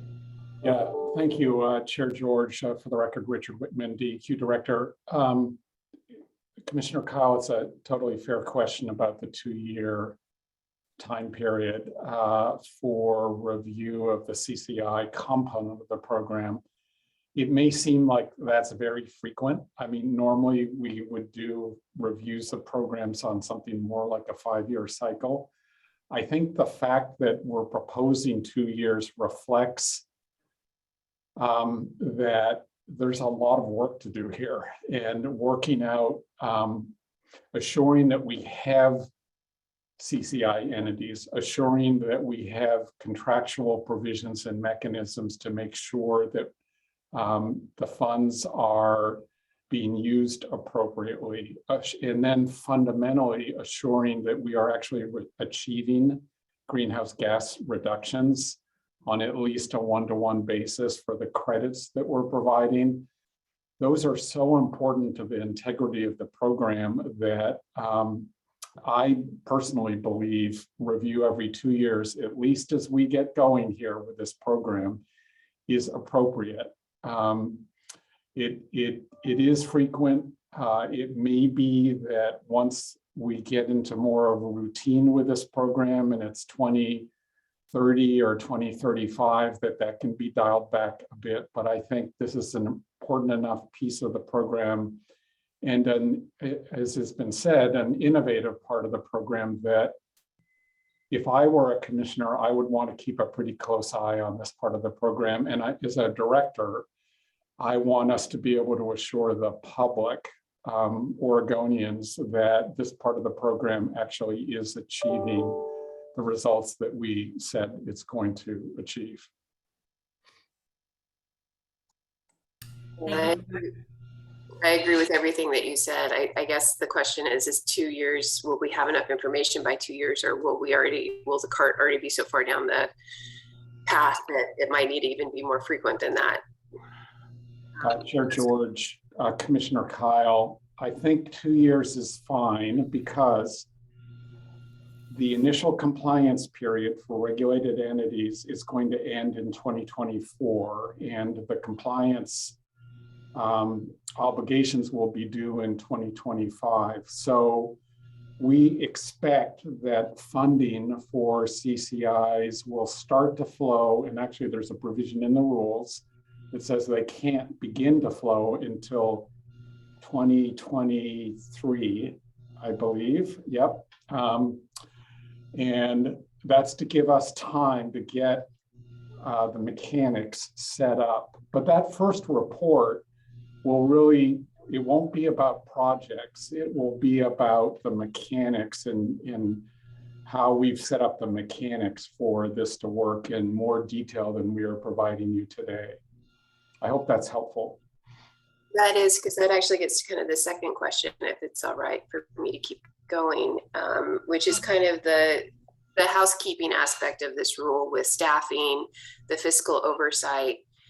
Is this program going to require additional staffing? What's the plan for that? How's it going to be funded? How are we going to make sure that there is sufficient fiscal oversight over these new funds? Are we going to be mirroring it off of an existing program? Is there going to be an audit schedule? So, you know, kind of those back of the house questions. All right, Chair George, Commissioner Kyle, there were a couple of questions there, so I'll try to answer them all. But please, if I miss one, come back and ask it again. First of all, on the funding for the program, remember that despite what has been out there in the media a bit, recall that the Oregon legislature actually has approved resources for this program. In the 2020 session, after the legislature was not able to pass the policy around any sort of comprehensive climate legislation, the legislature did approve funding for DEQ to do this work and to create this program. And so we have some base funding for the program that the legislature has provided. There may be additional resources that are needed to operate the program going forward. And if there are, that will be a request that we will make to the Oregon legislature in 2023 that they will be able to make a decision on. We haven't made that decision yet. We're looking at that now. And of course, it's somewhat dependent on what you all decide here today. So that was the first part of your question. Does that answer your question, Commissioner Collins, in terms of resources and funding? Yeah, no, the question was about the staff. The other half of it is this is going to require fiscal oversight and management. And so what's the plan for that side of the housekeeping? Yeah, thanks, Commissioner Kyle. So I think commissioners know, but the public may not. The legislature approved funding and positions for a number of state agencies, including DEQ, for an internal audit function here back in the 2019 session, I believe. And so Valerie Wickland is our DEQ internal auditor, and she has been involved, at least at a high level, in some of the conversations about the design of this program. She is advising us right now on the Clean Vehicle Rebate Program, and we'll be looking at this program also in terms of assuring that we've got the right controls, including audit function, to again, be able to represent accurately to the public what the results of the program are and assure everybody that any funding that is generated by this program for community climate investments is actually achieving those results. So there will be an audit. I would not be surprised if there is a desire for an external audit also of the program, and that's what we have the Secretary of State audit function for. And so there will be oversight of this program. We expect and welcome that, and we're building the program to account for that. Thank you. Commissioner Slusher.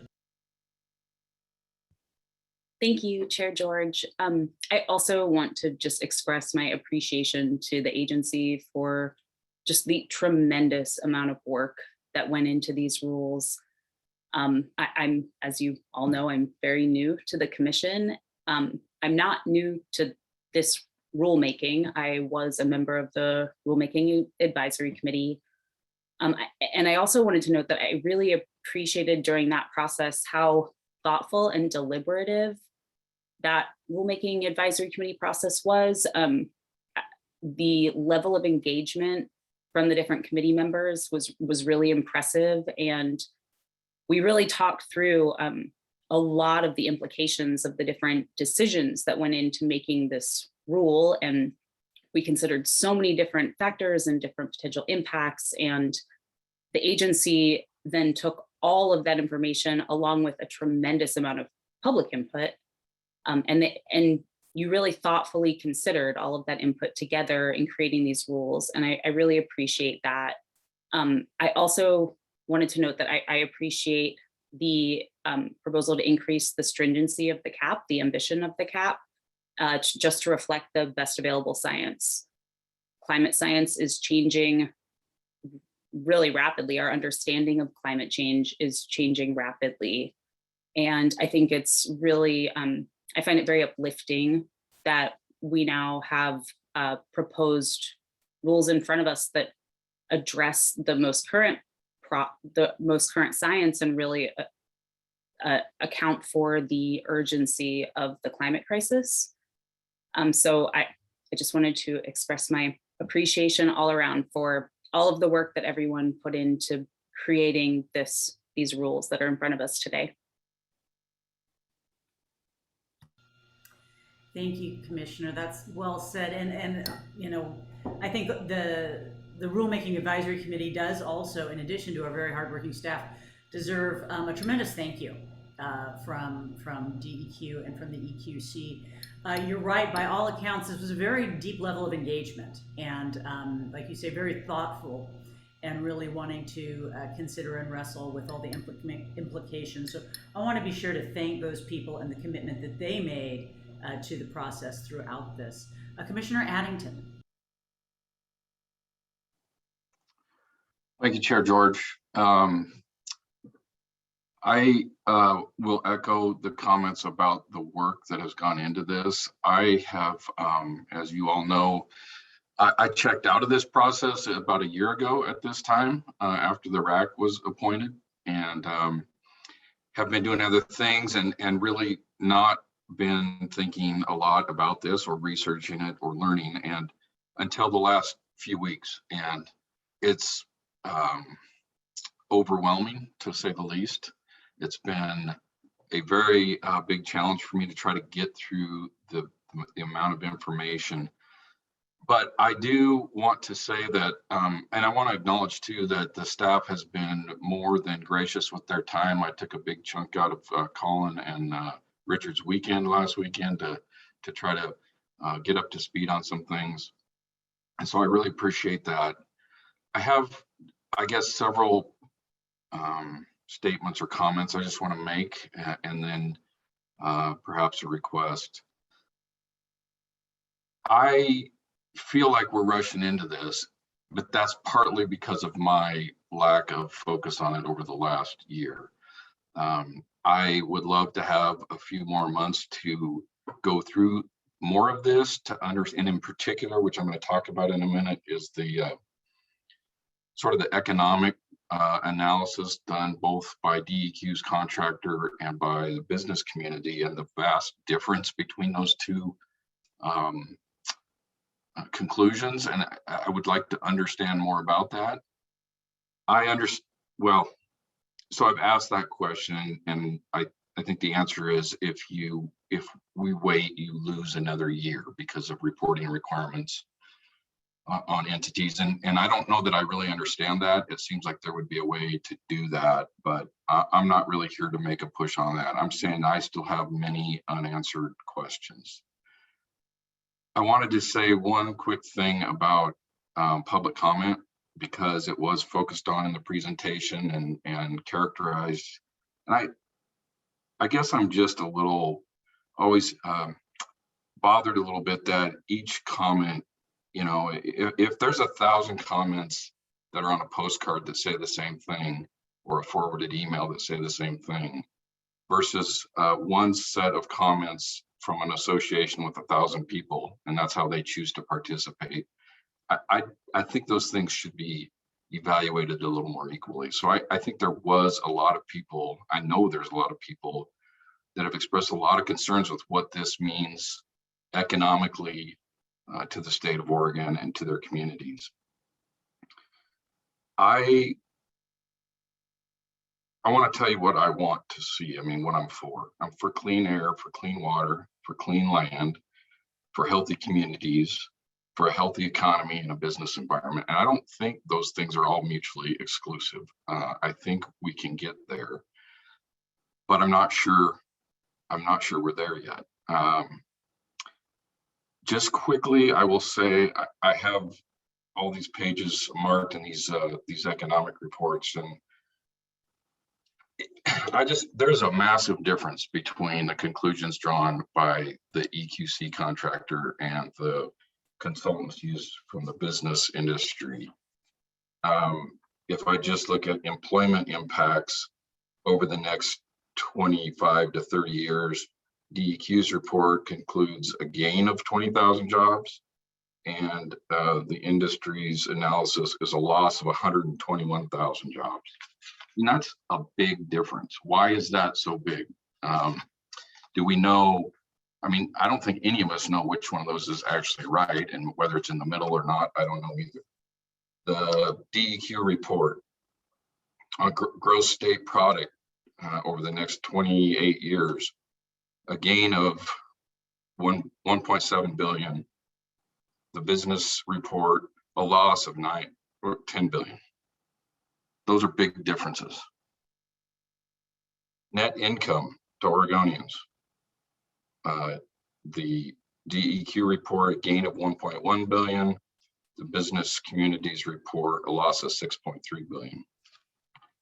And so I won't go through all of these. I just want to highlight one other series. If you look at the industries that are affected in the business report, because they went to another level, and personally I found the DEQ economic analysis to be pretty vague and pretty high level, and not, you know, it might say that the effect to a natural gas company is going to be a drastic increase in, you know, their cost or the cost, but it doesn't take the next step to say what does that mean to the average Oregonian.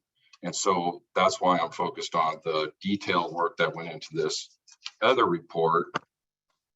And I'm just going to pick a couple here. So if you look at gross state product, employment, sales, changes in income, the three absolutely most affected industries in the state are agriculture, wood products, manufacturing, and food processing. There's no question if you look at those, and I'm sure it's tied to the natural gas component as well as the fuel increases. So those are alarming things for me. And I'm trying to figure out a way to work through this. And at the end of the day, I just don't know that I'm going to get there on this. But I do think there are things we can do to lessen the blow to rural Oregon. I wish I shared, Chair George, your view that this is going to be a benefit to rural Oregon over time. I just don't see that. I certainly don't see it in the next 30 to 50 years. So Forgive me for interrupting, and we'll go back to you, but you've asked some questions about the differences in the economic analysis.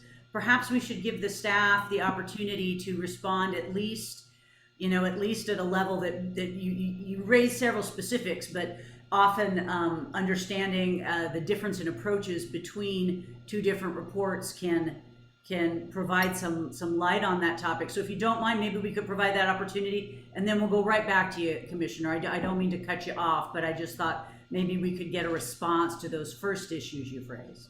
That's fine. Director? Yeah, thank you, Chair George and Commissioner Addington. And let me start out by saying, the department shares the concerns about the potential for cost impacts on Oregon, but a couple of points I want to make. One of them is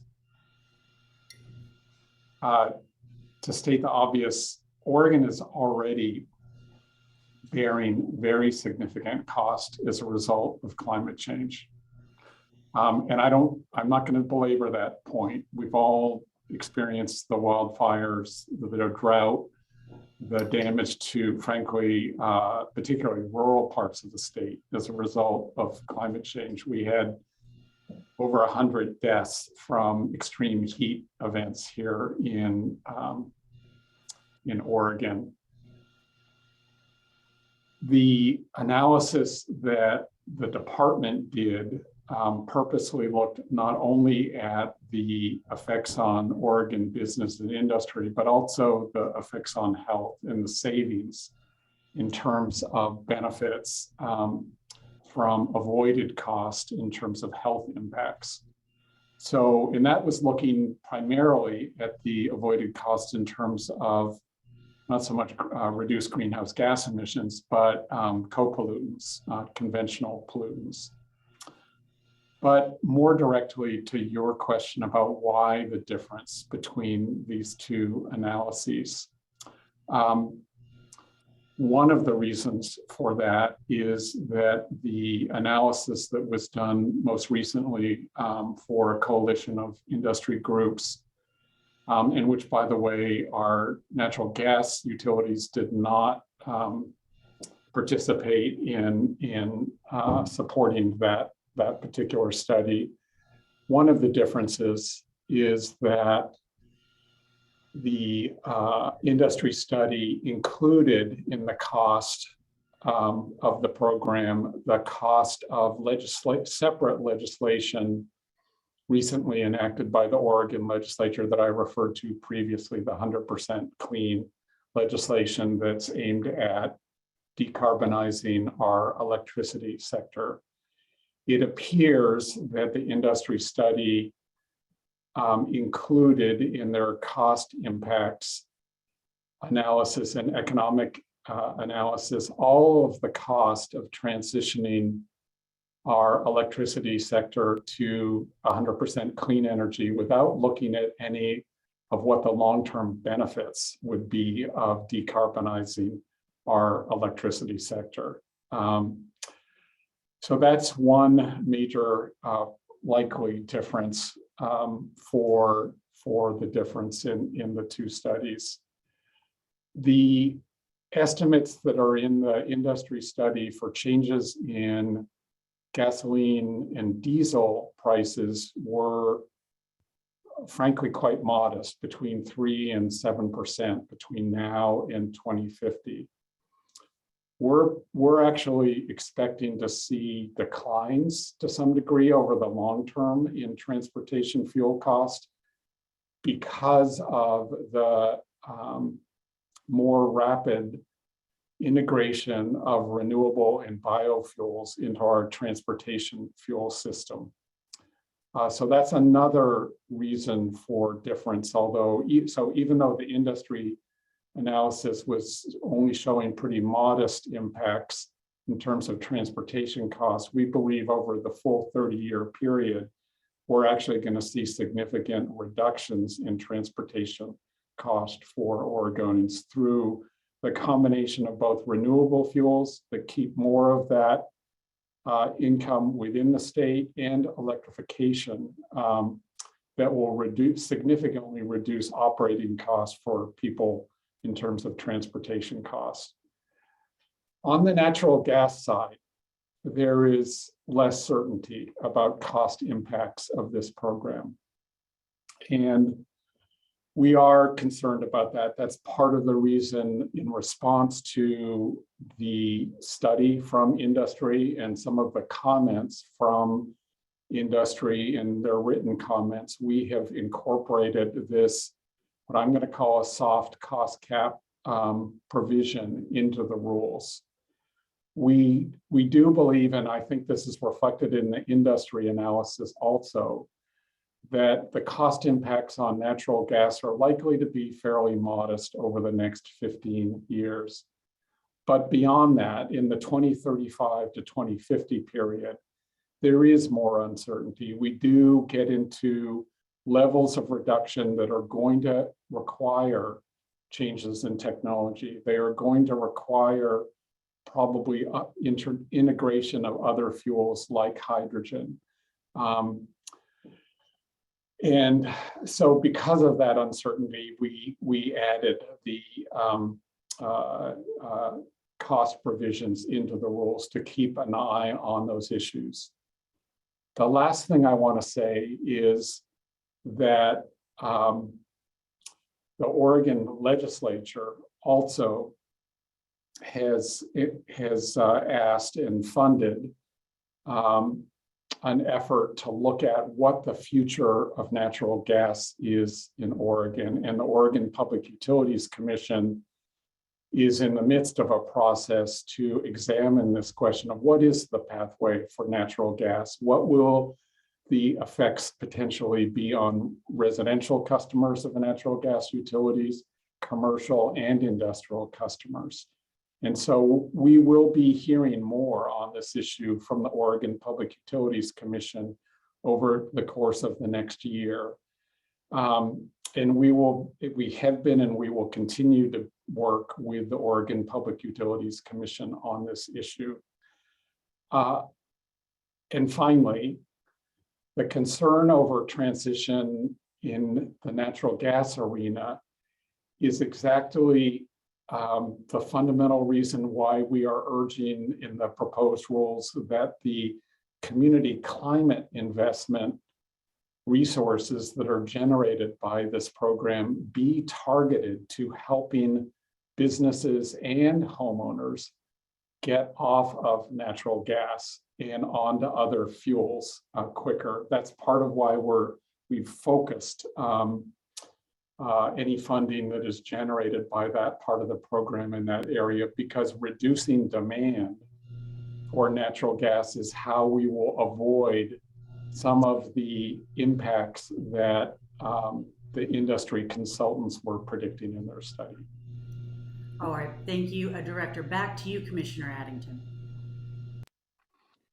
Thank you. And Richard, I appreciate that. And I actually meant to start with an acknowledgement of, you know, that there are benefits that are hard for me to sort of get my head around when I'm analyzing the cost benefit of this, right? There are health impacts that I presume will improve, as you pointed out, investments in communities from the CCI that will, you know, how does that balance against the cost? So I do appreciate that and acknowledge that. I also think that there's still a lot here that raises concern. And the other item I wanted to point out is that, you know, again, and you all know me by now, and I look at things from the lens I look from in Southeast Oregon here. But the way I look at some of these impacts, every industry in the state, according to this study, is going to be negatively impacted, with the exception of computer manufacturing and electric power. And so they see gains over time in sales and output, and that just feels like we're taking from somebody and giving to someone else. And that's all I can think about when I look at that. So what to do about it? I do have a lot of concerns. I think you all know this is a divisive issue. It's no secret around the state. People look at this differently. I've learned a lot through the process, just even in the last few weeks. And again, I want to just thank Colin and Richard and Nicole for the time.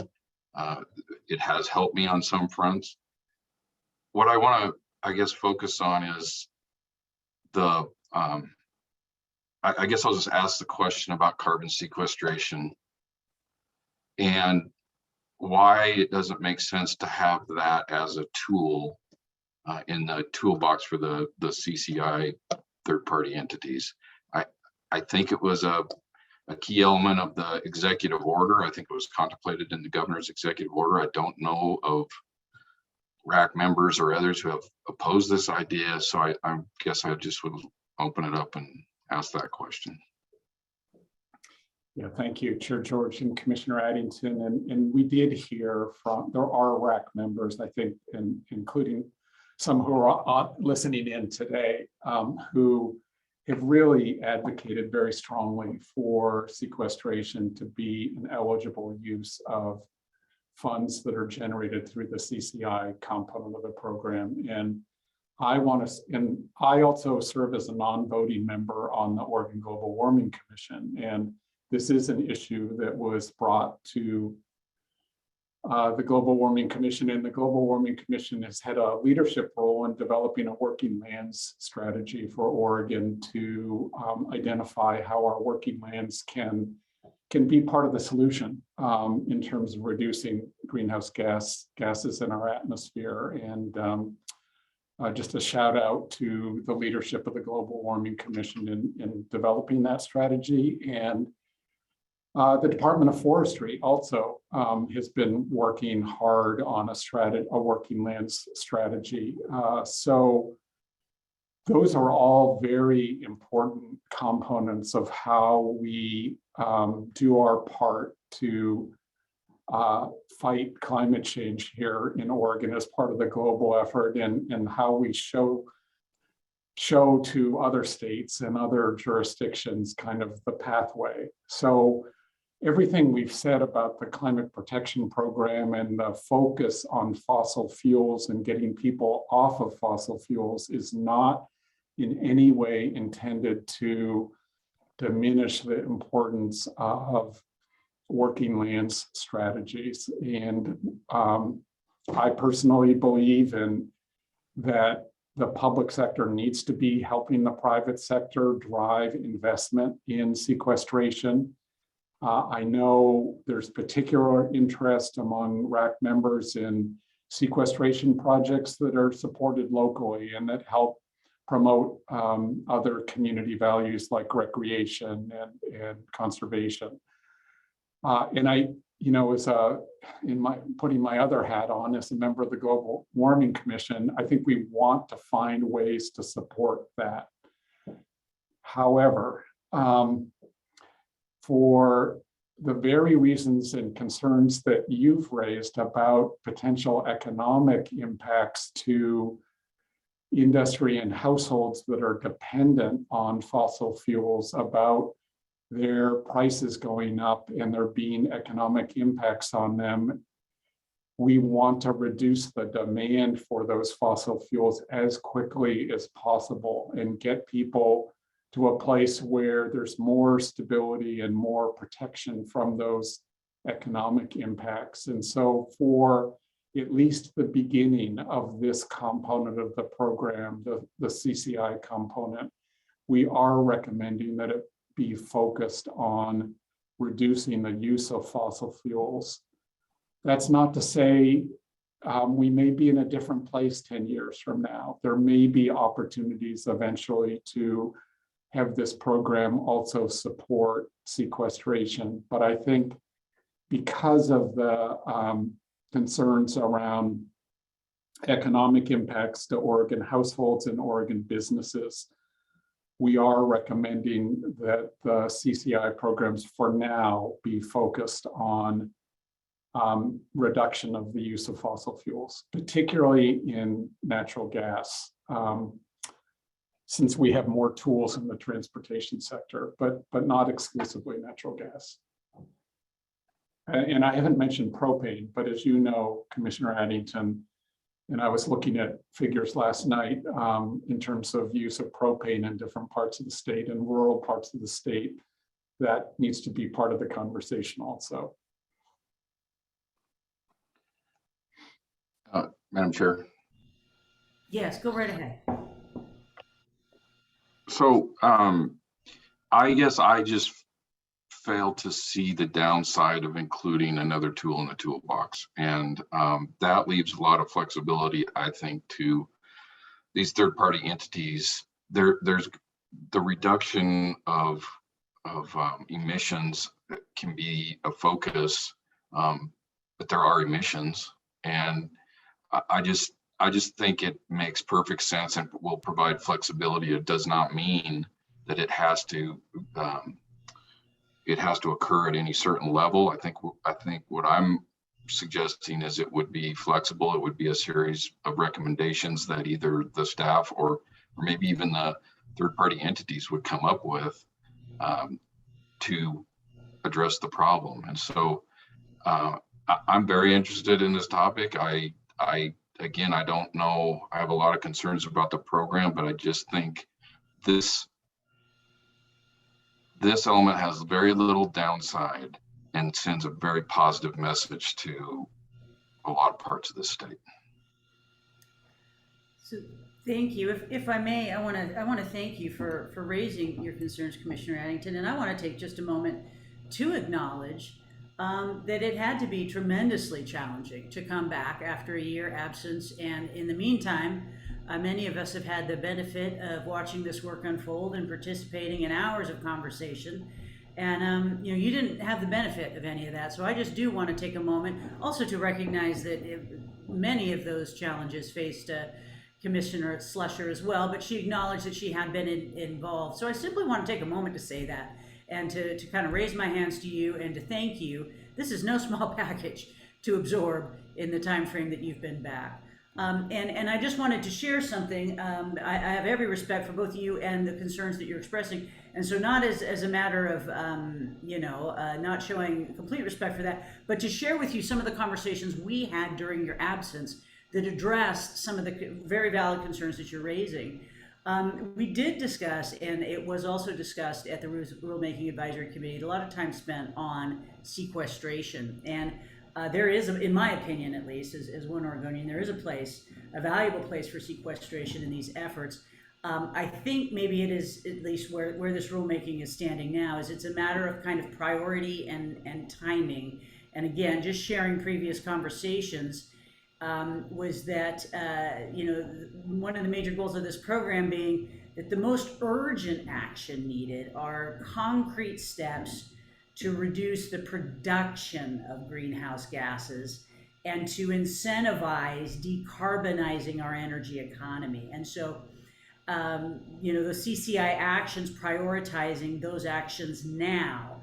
And I think, opportunity analysis, if we were from the beginning of the program to allow CARB credits and a significant percentage of the investment to go into actions that, while valuable, don't themselves reduce greenhouse gas emissions or invest in reducing our reliance on fossil dependence, that we'd be missing a major opportunity. So I just want to say I believe sequestration is of value. And while it can capture carbon, though, it doesn't reduce production or change the system. And again, I hope that that's, I want to assure you that's offered in terms of kind of sharing previous conversations. I have every respect for the issues you're raising, and just wanted to share that. Commissioner Kyle.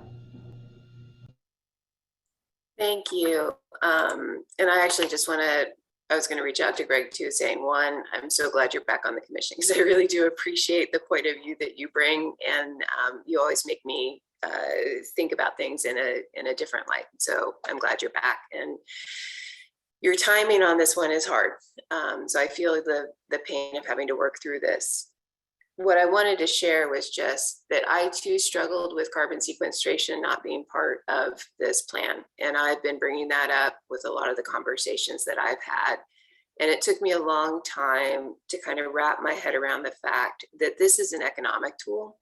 It's a supply and demand tool around fossil fuels. And it's just one of the mechanisms that the state is using to address decarbonizing. And it's about rebalancing the supply and demand over time. It's not the end all be all. It's not the only tool. It's not the only rule that's addressing this problem. And so I know that my own thinking around this is constantly pinged back and forth. And I've chewed Richard's ear off many times about why isn't carbon sequestration into this? And I finally made peace with it. I don't know if that's helpful at all to share with you. But the more I did kind of think about what mechanism this is using to try to address greenhouse gas emissions, and that it is about rebalancing supply and demand. And that's the tool it's using. That's the mechanism it's using. It's not a more holistic kind of approach. And I am very curious about how these CCIs are going to play out in that rule, and intend to keep my eye on that ball pretty carefully. But I do hear you, and it took me a long time to kind of come to peace with the mechanism that this rule is using. So just sharing my thought process.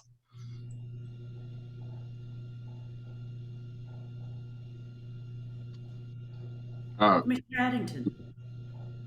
Thank you, Madam Chair. Mr.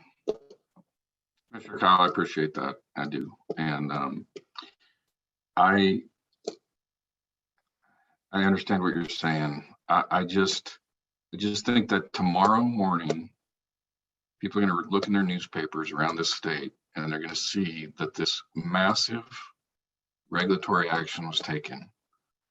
And I think it's just I think we're missing an opportunity to send a positive message to 3/4 of this state that just isn't quite there.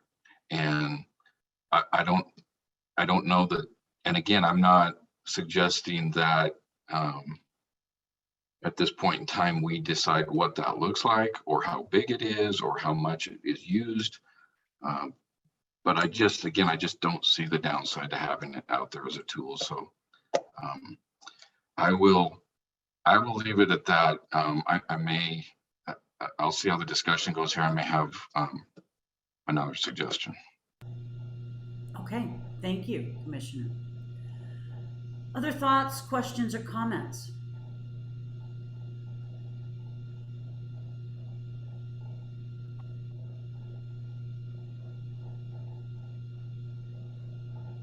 Okay, I'm not seeing any.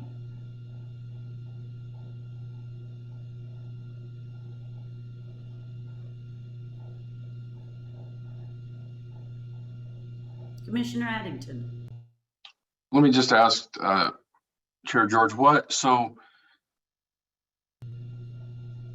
I would either like to propose an amendment or a separate motion. I'm really not sure the right way to do that. But I would like to be on record, and I would like to propose a motion about including sequestration in this program. Okay, so first of all, we will simply by your sharing this now, that will be in the record. Why don't we advance the slide? I believe the next slide, DEQ always helps us out with preparing a draft. Now we do know that amendments can be made to the draft. Before we address Commissioner Addington's interest in potentially offering an alternative or some additional language, let's do a small housekeeping check-in. I think Paul was going to help us out with a minor clarification that we were going to add to the DEQ recommended motion. Does this reflect that, Stephanie? Chair George, this language on the screen does not reflect the discussion earlier regarding the averaging provision. Mm-hmm. And so the language on the screen would need to be further revised if the commission wished to include that. Okay, so Commissioner Addington, we are going to come back to your issue and your desire to potentially make an additional suggestion, but let's take care of this smaller housekeeping detail. Director Whitman.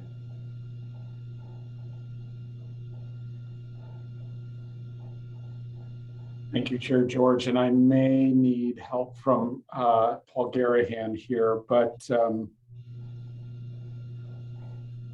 let me speak to the rule language specifically first. And so let's just call this proposed change to the rule language on the provision that we discussed about tracking average annual cost change in different fuel costs. That the proposed language change there, let's just call it Amendment 1. Oh, I see Gary Vrooman has his hand up. So Gary, do you want to do this rather than me? Gary. Thanks, Chair George. Director Whitman, I'm fine either way. I was just going to say, and I think Richard is getting there, that we did provide a drafted attachment 1 that I think may have been circulated to the commissioners via email. And it essentially deletes the word each in front of the other 3 states and adds the word average in front of costs. That would allow, so that it would clarify the meaning to be the average will be taken into account. We've dubbed that Amendment 1, and we would include language in the proposed motion that includes amending, I believe it's attachment A, consistent with Amendment 1. And I believe that we can either we have or we can. Yep, and there it is.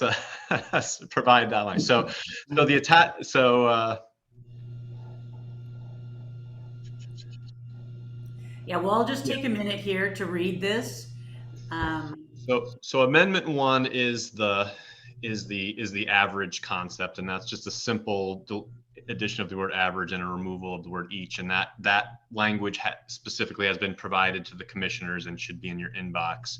And so this proposed motion here would make that change if the commission wants to do that. Great. And Paul, do you concur, or do you have something different? Well, this is the language if you were to adopt Amendment 1.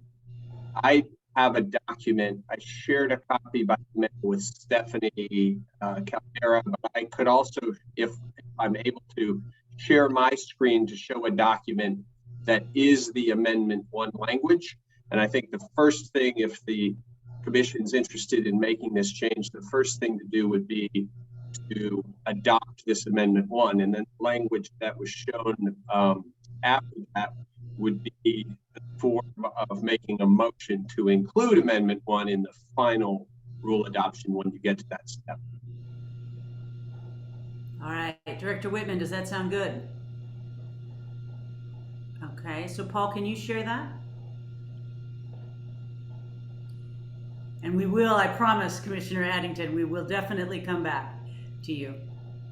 So is my screen being shared now showing this Amendment 1 language? I cannot see it. So, Chair George, this is Richard Whitman, DEQ Director, for the record. An alternative, if that technology is not working, is that I can simply read very carefully and slowly the revised language into the record. Yes, and the commissioners, we do have it as well, so that might just be worth saying that has been provided to us. Oh, here we go. Looks like we have it. Okay. Sorry, there was one more button I needed to click in order to share. So I think here's the language that you're seeing. Great. And then, Paul, would you do us the favor of just, in addition to showing this on the screen, read that relevant language so that everybody can hear it? Sure. This is the language of Amendment 1. It is to amend proposed OAR 340-271-8100, Section 4, in Attachment A1, as shown in the following text, with added language underlined and deleted language shown in strike through. And so the language of Section 4 will read, and I'll note the additions and subtractions. If the average annual statewide retail cost of gasoline, diesel, or natural gas in Oregon increases year over year by an amount that is more than 20% higher than the average change, average being a new word, average change in cost for the same fuel over the same period in Washington, Idaho, and Nevada. And deleted are the words each of that used to precede Washington, Idaho, and Nevada. Resuming the text, DEQ will investigate the cause of the increase and report to the EQC regarding whether changes to the rules in this division should be made that would ameliorate a relative increase in costs in Oregon. If necessary, DEQ will consider recommending rule changes, such as changes to caps and distribution of additional compliance instruments, changes to the compliance instrument reserve, or changes to the allowable usage of CCI credits. Okay, very good. And then can we go back to the amended resolution that incorporates these edits as they have been read into the record? Well, yeah, I think that you could do this in one of two ways. You could either move to amend to adopt Amendment 1 into A1, or if we go back to that other language, Stephanie, you could do it in one step. I think probably that language does it in one final step to include it in the final proposal for the program.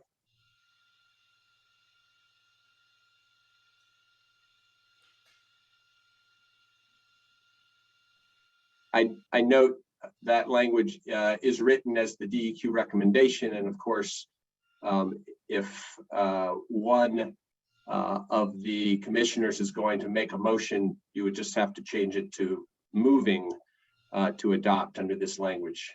Sure. And this is written as the DEQ recommendation.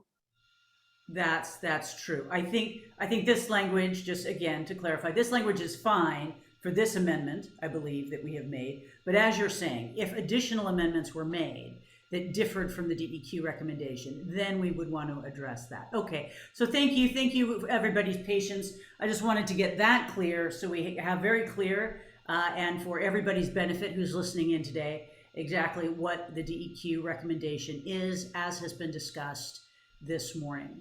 Okay, so now we're going to go back to Commissioner Addington, and his concerns are such that he wishes to propose an amendment to the recommendation at this time. So Commissioner, why don't you go ahead and describe that for everyone's benefit?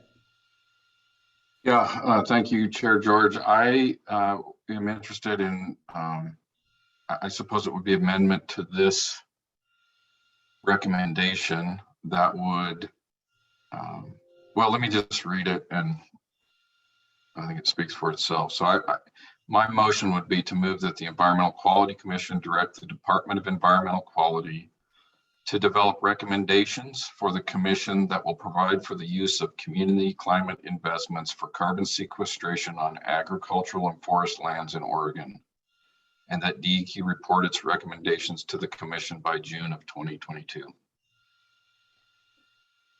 Okay, so thank you for sharing your recommendation.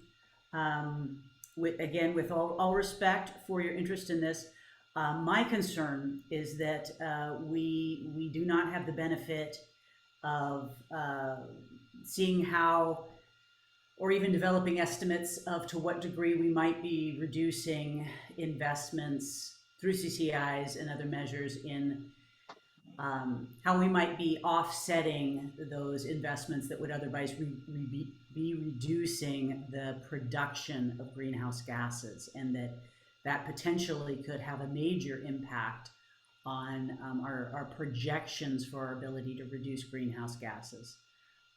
That's just a personal concern of mine. The commissioner has shared a recommendation for editing and amending the recommendation. Commissioner Kyle. And I appreciate this. And I just want to say that my end goal in all of this is a more sustainable future for Oregon. And that part of what I've been thinking about with this rule is internalizing the externalities of traditional greenhouse gas emissions from fossil fuels, as that is part of what we're trying to do to get more sustainable. And this rule is really about trying to rebalance the supply of higher carbon intensity power that's being delivered by traditional mixes of fossil fuels and incentivizing the demand for lower carbon intensity power, aka the mix of newer low carbon intensity fuels into our power grid. The implications of this will be huge because it is about internalizing the cost and the mechanisms by which we do that. That's the framework and the lens that I've looked at with this particular program, because there are other mechanisms out there that are looking at how do we suck some of the carbon out and try to remediate the effects of the greenhouse gas emissions that are currently there. So with that said, in regards to Greg's proposal, I would be curious to hear recommendations about how carbon sequestration could be a component of CCIs, but I would like it to be a future conversation and not tied to this rulemaking. And maybe think about, there could be perhaps a balance of how those CCI credits could be applied to this. And I think there is a role for rural, for land use in this, but I don't want to just include the rural component of this, because some of the urban environments as well would benefit from improved land use if we're talking about using carbon sequestration as a mechanism for increasing resilience to the effects of greenhouse gas emissions. So I hear where you're going with this, Greg, and I don't want to close it down completely, but I think it does need to be tied into the mechanism or the resilience of impacted communities from greenhouse gas emissions, so that we're keeping that connectivity throughout the rule. That's my thoughts. Thank you, Commissioner Kyle. Commissioner Slusher.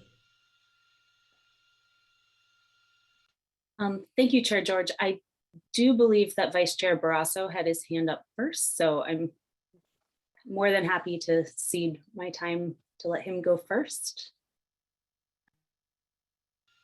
Oh, he's waving you on, so go for it. Okay, thank you. Thank you. So first off, I want to say that I'm very much supportive of carbon sequestration as an overall mechanism to address climate change. We have emitted a massive amount of carbon into the atmosphere, and we need to draw down that carbon if we're going to prevent some of the most catastrophic impacts from climate change. That said, the reason there's so much carbon in the atmosphere is because we burn fossil fuels, and we've been burning fossil fuels for a very long time. So I view sequestration as an opportunity to draw down those historical carbon emissions, the emissions that we emitted in the past. And I don't think that under this program in particular, it's appropriate to use carbon sequestration as a mechanism to enable us to continue emitting carbon into the atmosphere from fossil fuels. And if we were going to include carbon offsets in the program, that's what we would be doing. We would be delaying reductions in carbon emissions from fossil fuels. And I don't think that we really can afford the time to allow that to happen. And then also I want to note that other programs, other cap and trade programs that use carbon offsets, sequestration-based offsets, also generate revenue for their programs through the sale of allowances. And due to the legal restrictions that DEQ and the EQC face, this program isn't going to raise revenue. And in those other programs, like California's program, they raise revenue and they put that revenue, they invest it in other programs that help mitigate some of the adverse impacts on communities that are impacted by increases in fuel prices and just impacted by the regulatory program in general.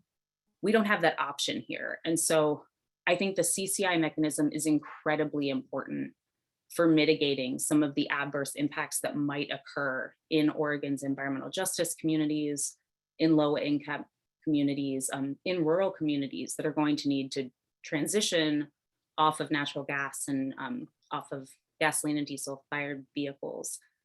So I think it's really important just to keep that perspective. So I guess in sum, I'd say carbon sequestration is incredibly important. I just don't think it's really an appropriate mechanism under this program at this time. Thank you. Thank you, Commissioner. Vice Chair Barrasso. Thank you. I'm going to just keep it short here then. I'm equally, I think there is absolutely a place for sequestration and we have to go there. So I would certainly, I hope to see DEQ, and I think whether there is an alternative motion here is a question for me, but to work with, to tease out how we can do those sequestration projects outside of the CCIs, outside of this particular program. I think about this when I think about whether we do solar projects or efficiency projects. A lot of times I usually go with like, you got to eat your vegetables first before you do the other stuff. And in the same vein, I think we have to reduce our fossil fuel use. And for me, that does directly tie to household costs. That's just what it comes down to. I know when I think about energy burden and the bills that households that aren't necessarily our households have to pay for those bills, and the fact that inevitably there will be some amount of cost impacts, the ability to take the CCIs and get folks into more efficient energy systems and using CCIs to do that, it just makes the most direct connection for me, and I appreciate that focus. So it's a little bit about eating the vegetables first, and I hope we can get to the sequestration later. Commissioner Addington. So I'm going to assume that my motion is not getting seconded, but I guess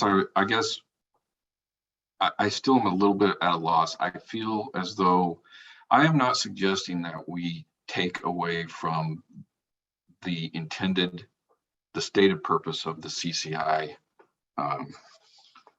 mechanism. I think, if what I'm saying is being interpreted as I think we should do something else with those CCI mechanisms, that's not what I'm saying.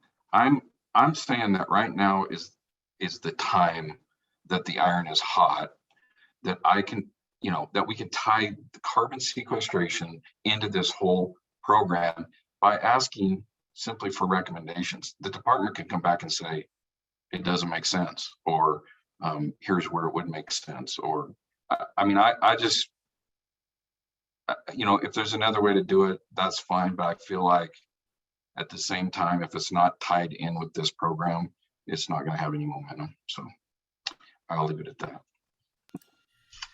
Director Whitman, so I really appreciate this conversation also. I just want to share that. I appreciate the issues raised, and I appreciate the thoughtfulness with which people are engaging in the issues raised.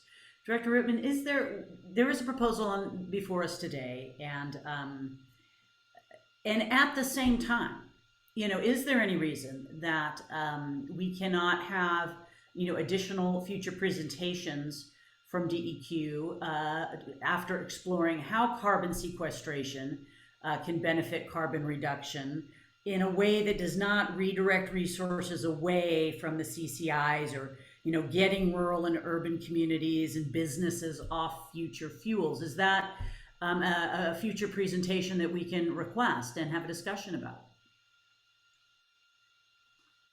Chair George, Commissioners, for the record, Richard Whitman, DEQ Director. Certainly we can come back to the Commission with perhaps with some of our partners, including particularly the Department of Forestry and Oregon Department of Agriculture, and probably the Oregon Watershed Enhancement Board, and potentially some of remember that over 50% of the land mass in Oregon is also federal land.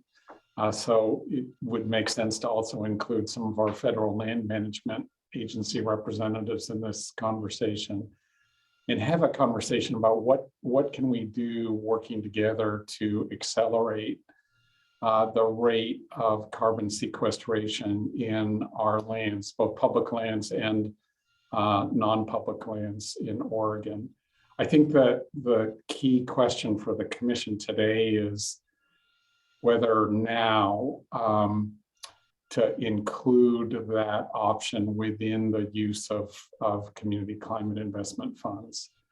Again, as I said in my remarks, this is something that I think could be revisited in the future down the road once we see how we're doing in reducing fossil fuel use in households and businesses in Oregon. And there may be, a commission decision today does not foreclose consideration of this in the future. And we can certainly come and report both on that and more broadly on the conversation and work that's gone on in the Global Warming Commission and elsewhere around strategies to accelerate sequestration. Thank you. Yeah, and just to clarify, in case I wasn't clear, the question that I asked to you was in that context, in a separate step from the proposal before us today. But I appreciate you raising the other entities which should be involved in such a conversation. Because for sequestration to work, you're right. We need to look at private lands. We need to look at the larger landscape, and that is going to involve integration with our partners. So just to clarify, my question did pertain to a separate and future action, but one that I think should be pursued with urgency and brought back before the commission. Commissioner Kyle. Yeah, so I appreciate what Director Whitman said and also Greg's comment. I would like a presentation like that, to be honest, that would show how the different agencies are working to accelerate carbon drawdown in Oregon. But I'm going to kind of go to Greg's perspective here a little bit, and I would like to go beyond that as well and look at how or recommendations or possibilities, or even just if it's a conversation about how that could be coupled with enhancing resilience in our most climate vulnerable communities, and whether or not that has a role with CCI investments in the future. So a little bit of Greg and a little bit of Richard's recommendations, if that could be tied to this, I think that would be a very interesting conversation and could look towards future options. Thank you, Commissioner. And just to make sure I understand your point correctly, you let me know if I didn't. I believe I did not hear from you that you wish to amend this motion that is before us today. However, you do want that report to be brought back to DEQ, and you want to be open to discussing future amendments wherein it might be incorporated in the regulatory scheme. Is that correct, or did I not get it? No, that's correct. Keep this separate from that conversation, but leave it open for future discussions, because we will be reviewing those CCIs in 2 years, which isn't that long. And there may be opportunities to evolve the program as we learn more. Well, I appreciate that. Thank you. And it is really worth saying that this program, with all the work that's gone into it, it does have its limits, and this isn't the only one, and improvements will need to be made in the future. We also acknowledged in our conversations after receiving the public input that we received comments and we had discussions about ways in which we thought the proposal might be improved, but they weren't part of the package that went out for public review. And so, they would need to be future actions, and indeed also the conversations about emissions from power plants and action that may be going on with the legislature to better align these efforts. So it is worth saying that we will be revisiting this in the future. So thank you, Commissioner, for that suggestion. So I just want to clarify, is there anybody at this time who is suggesting or supporting that we move forward with significant additions or revisions of the recommended motion before us? Okay. So then, if there are further comments or questions, we will entertain them now. Hearing none, I'm ready to entertain a motion.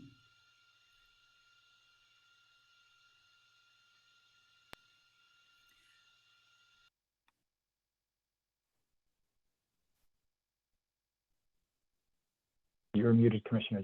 Commissioner Chair George. Sorry about that. It was my turn. Commissioner Addington. So I don't know if I should wait till after the motion here or not. I want to be clear about are we just incorporating the change that we made a little bit ago on the other states, the average of the 3 states? Is that just included into this?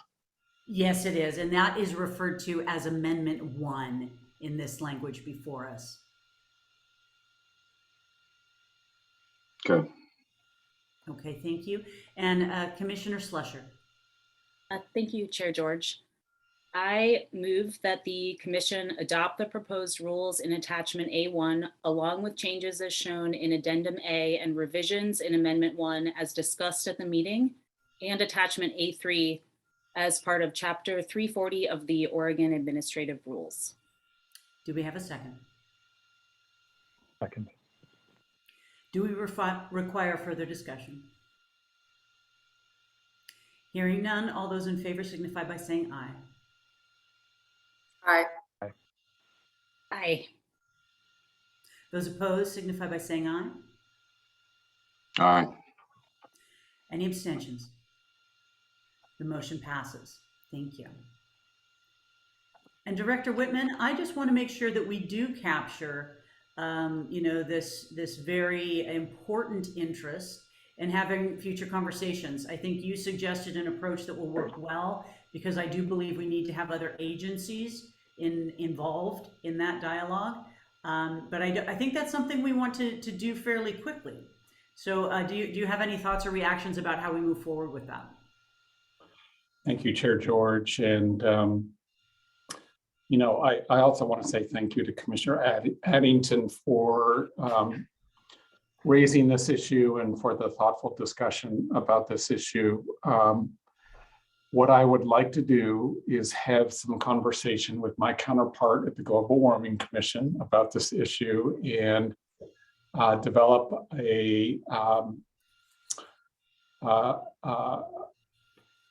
an informational presentation to this commission about this issue to bring back to you in the near future. And frankly, to also help the Global Warming Commission have some further discussion about this issue as well, in terms of how to advance and accelerate carbon sequestration on both public lands and private lands. As part of that, I also want us to come back and talk with you about investments that Oregon is making in reducing the risk of catastrophic wildfire on our forest lands, and how prescribed fire fits with the strategy to actually sequester more carbon in our forests long term. Because the research and the science shows, actually, if we're smart about prescribed fire, although it may be counterintuitive to some, low intensity fire actually results in fewer emissions, and including fewer GHG emissions to our atmosphere. So there is actually a correspondence between sequestration and wildfire protection. And as you all know, the state of Oregon is investing resources in that work, so is the federal government. And so I think I want to bring all of that kind of back to you holistically for a conversation around sequestration, and how our investments in our working lands is a really key part of the picture of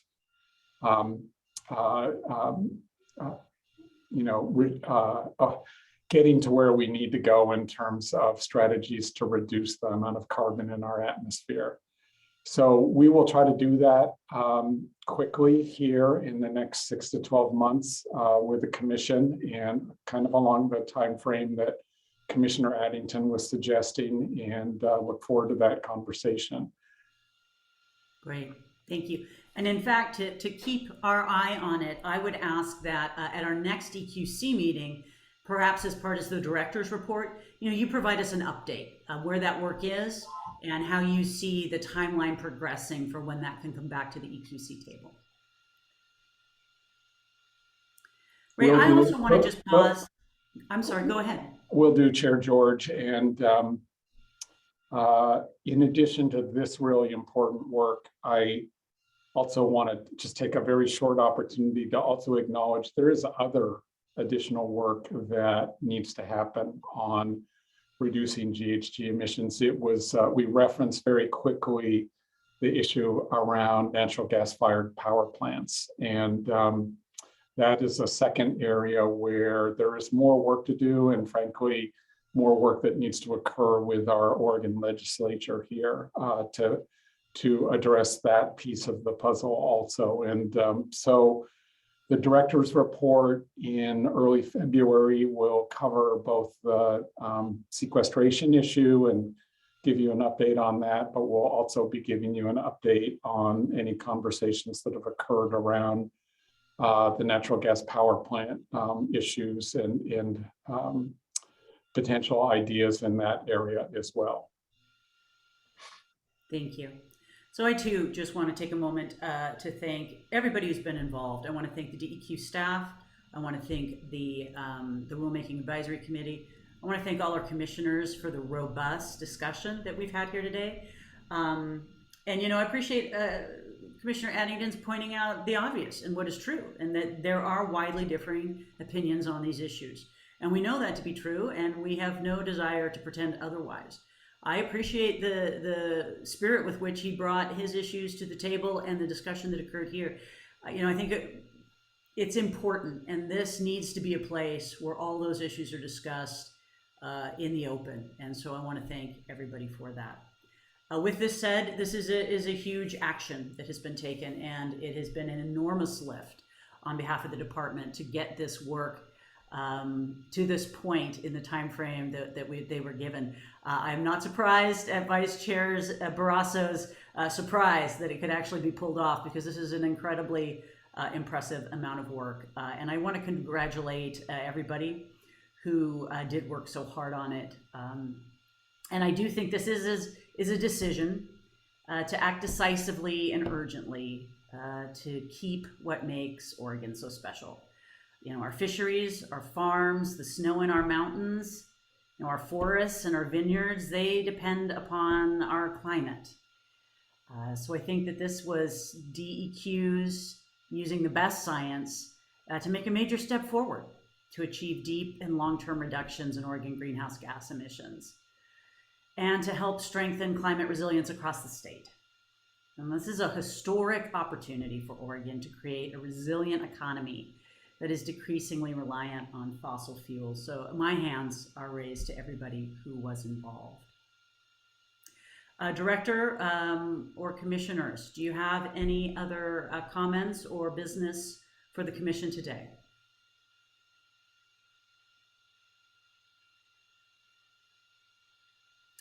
Okay, I'm not seeing any waving hands.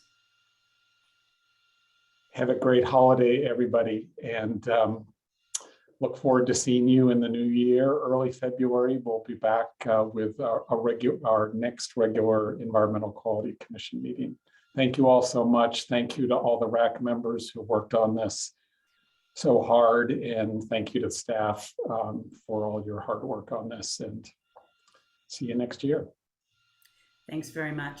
All right, at 1:18, I will entertain a motion to adjourn. So moved. Do I have a second? Seconded. Does anybody object to adjourning the meeting? Everybody take a great care and have a wonderful what's left of your 2021. We'll see you in the new year. Goodbye. Stephanie, when you're ready, you can stop the recording. Thank you, Chair George. At this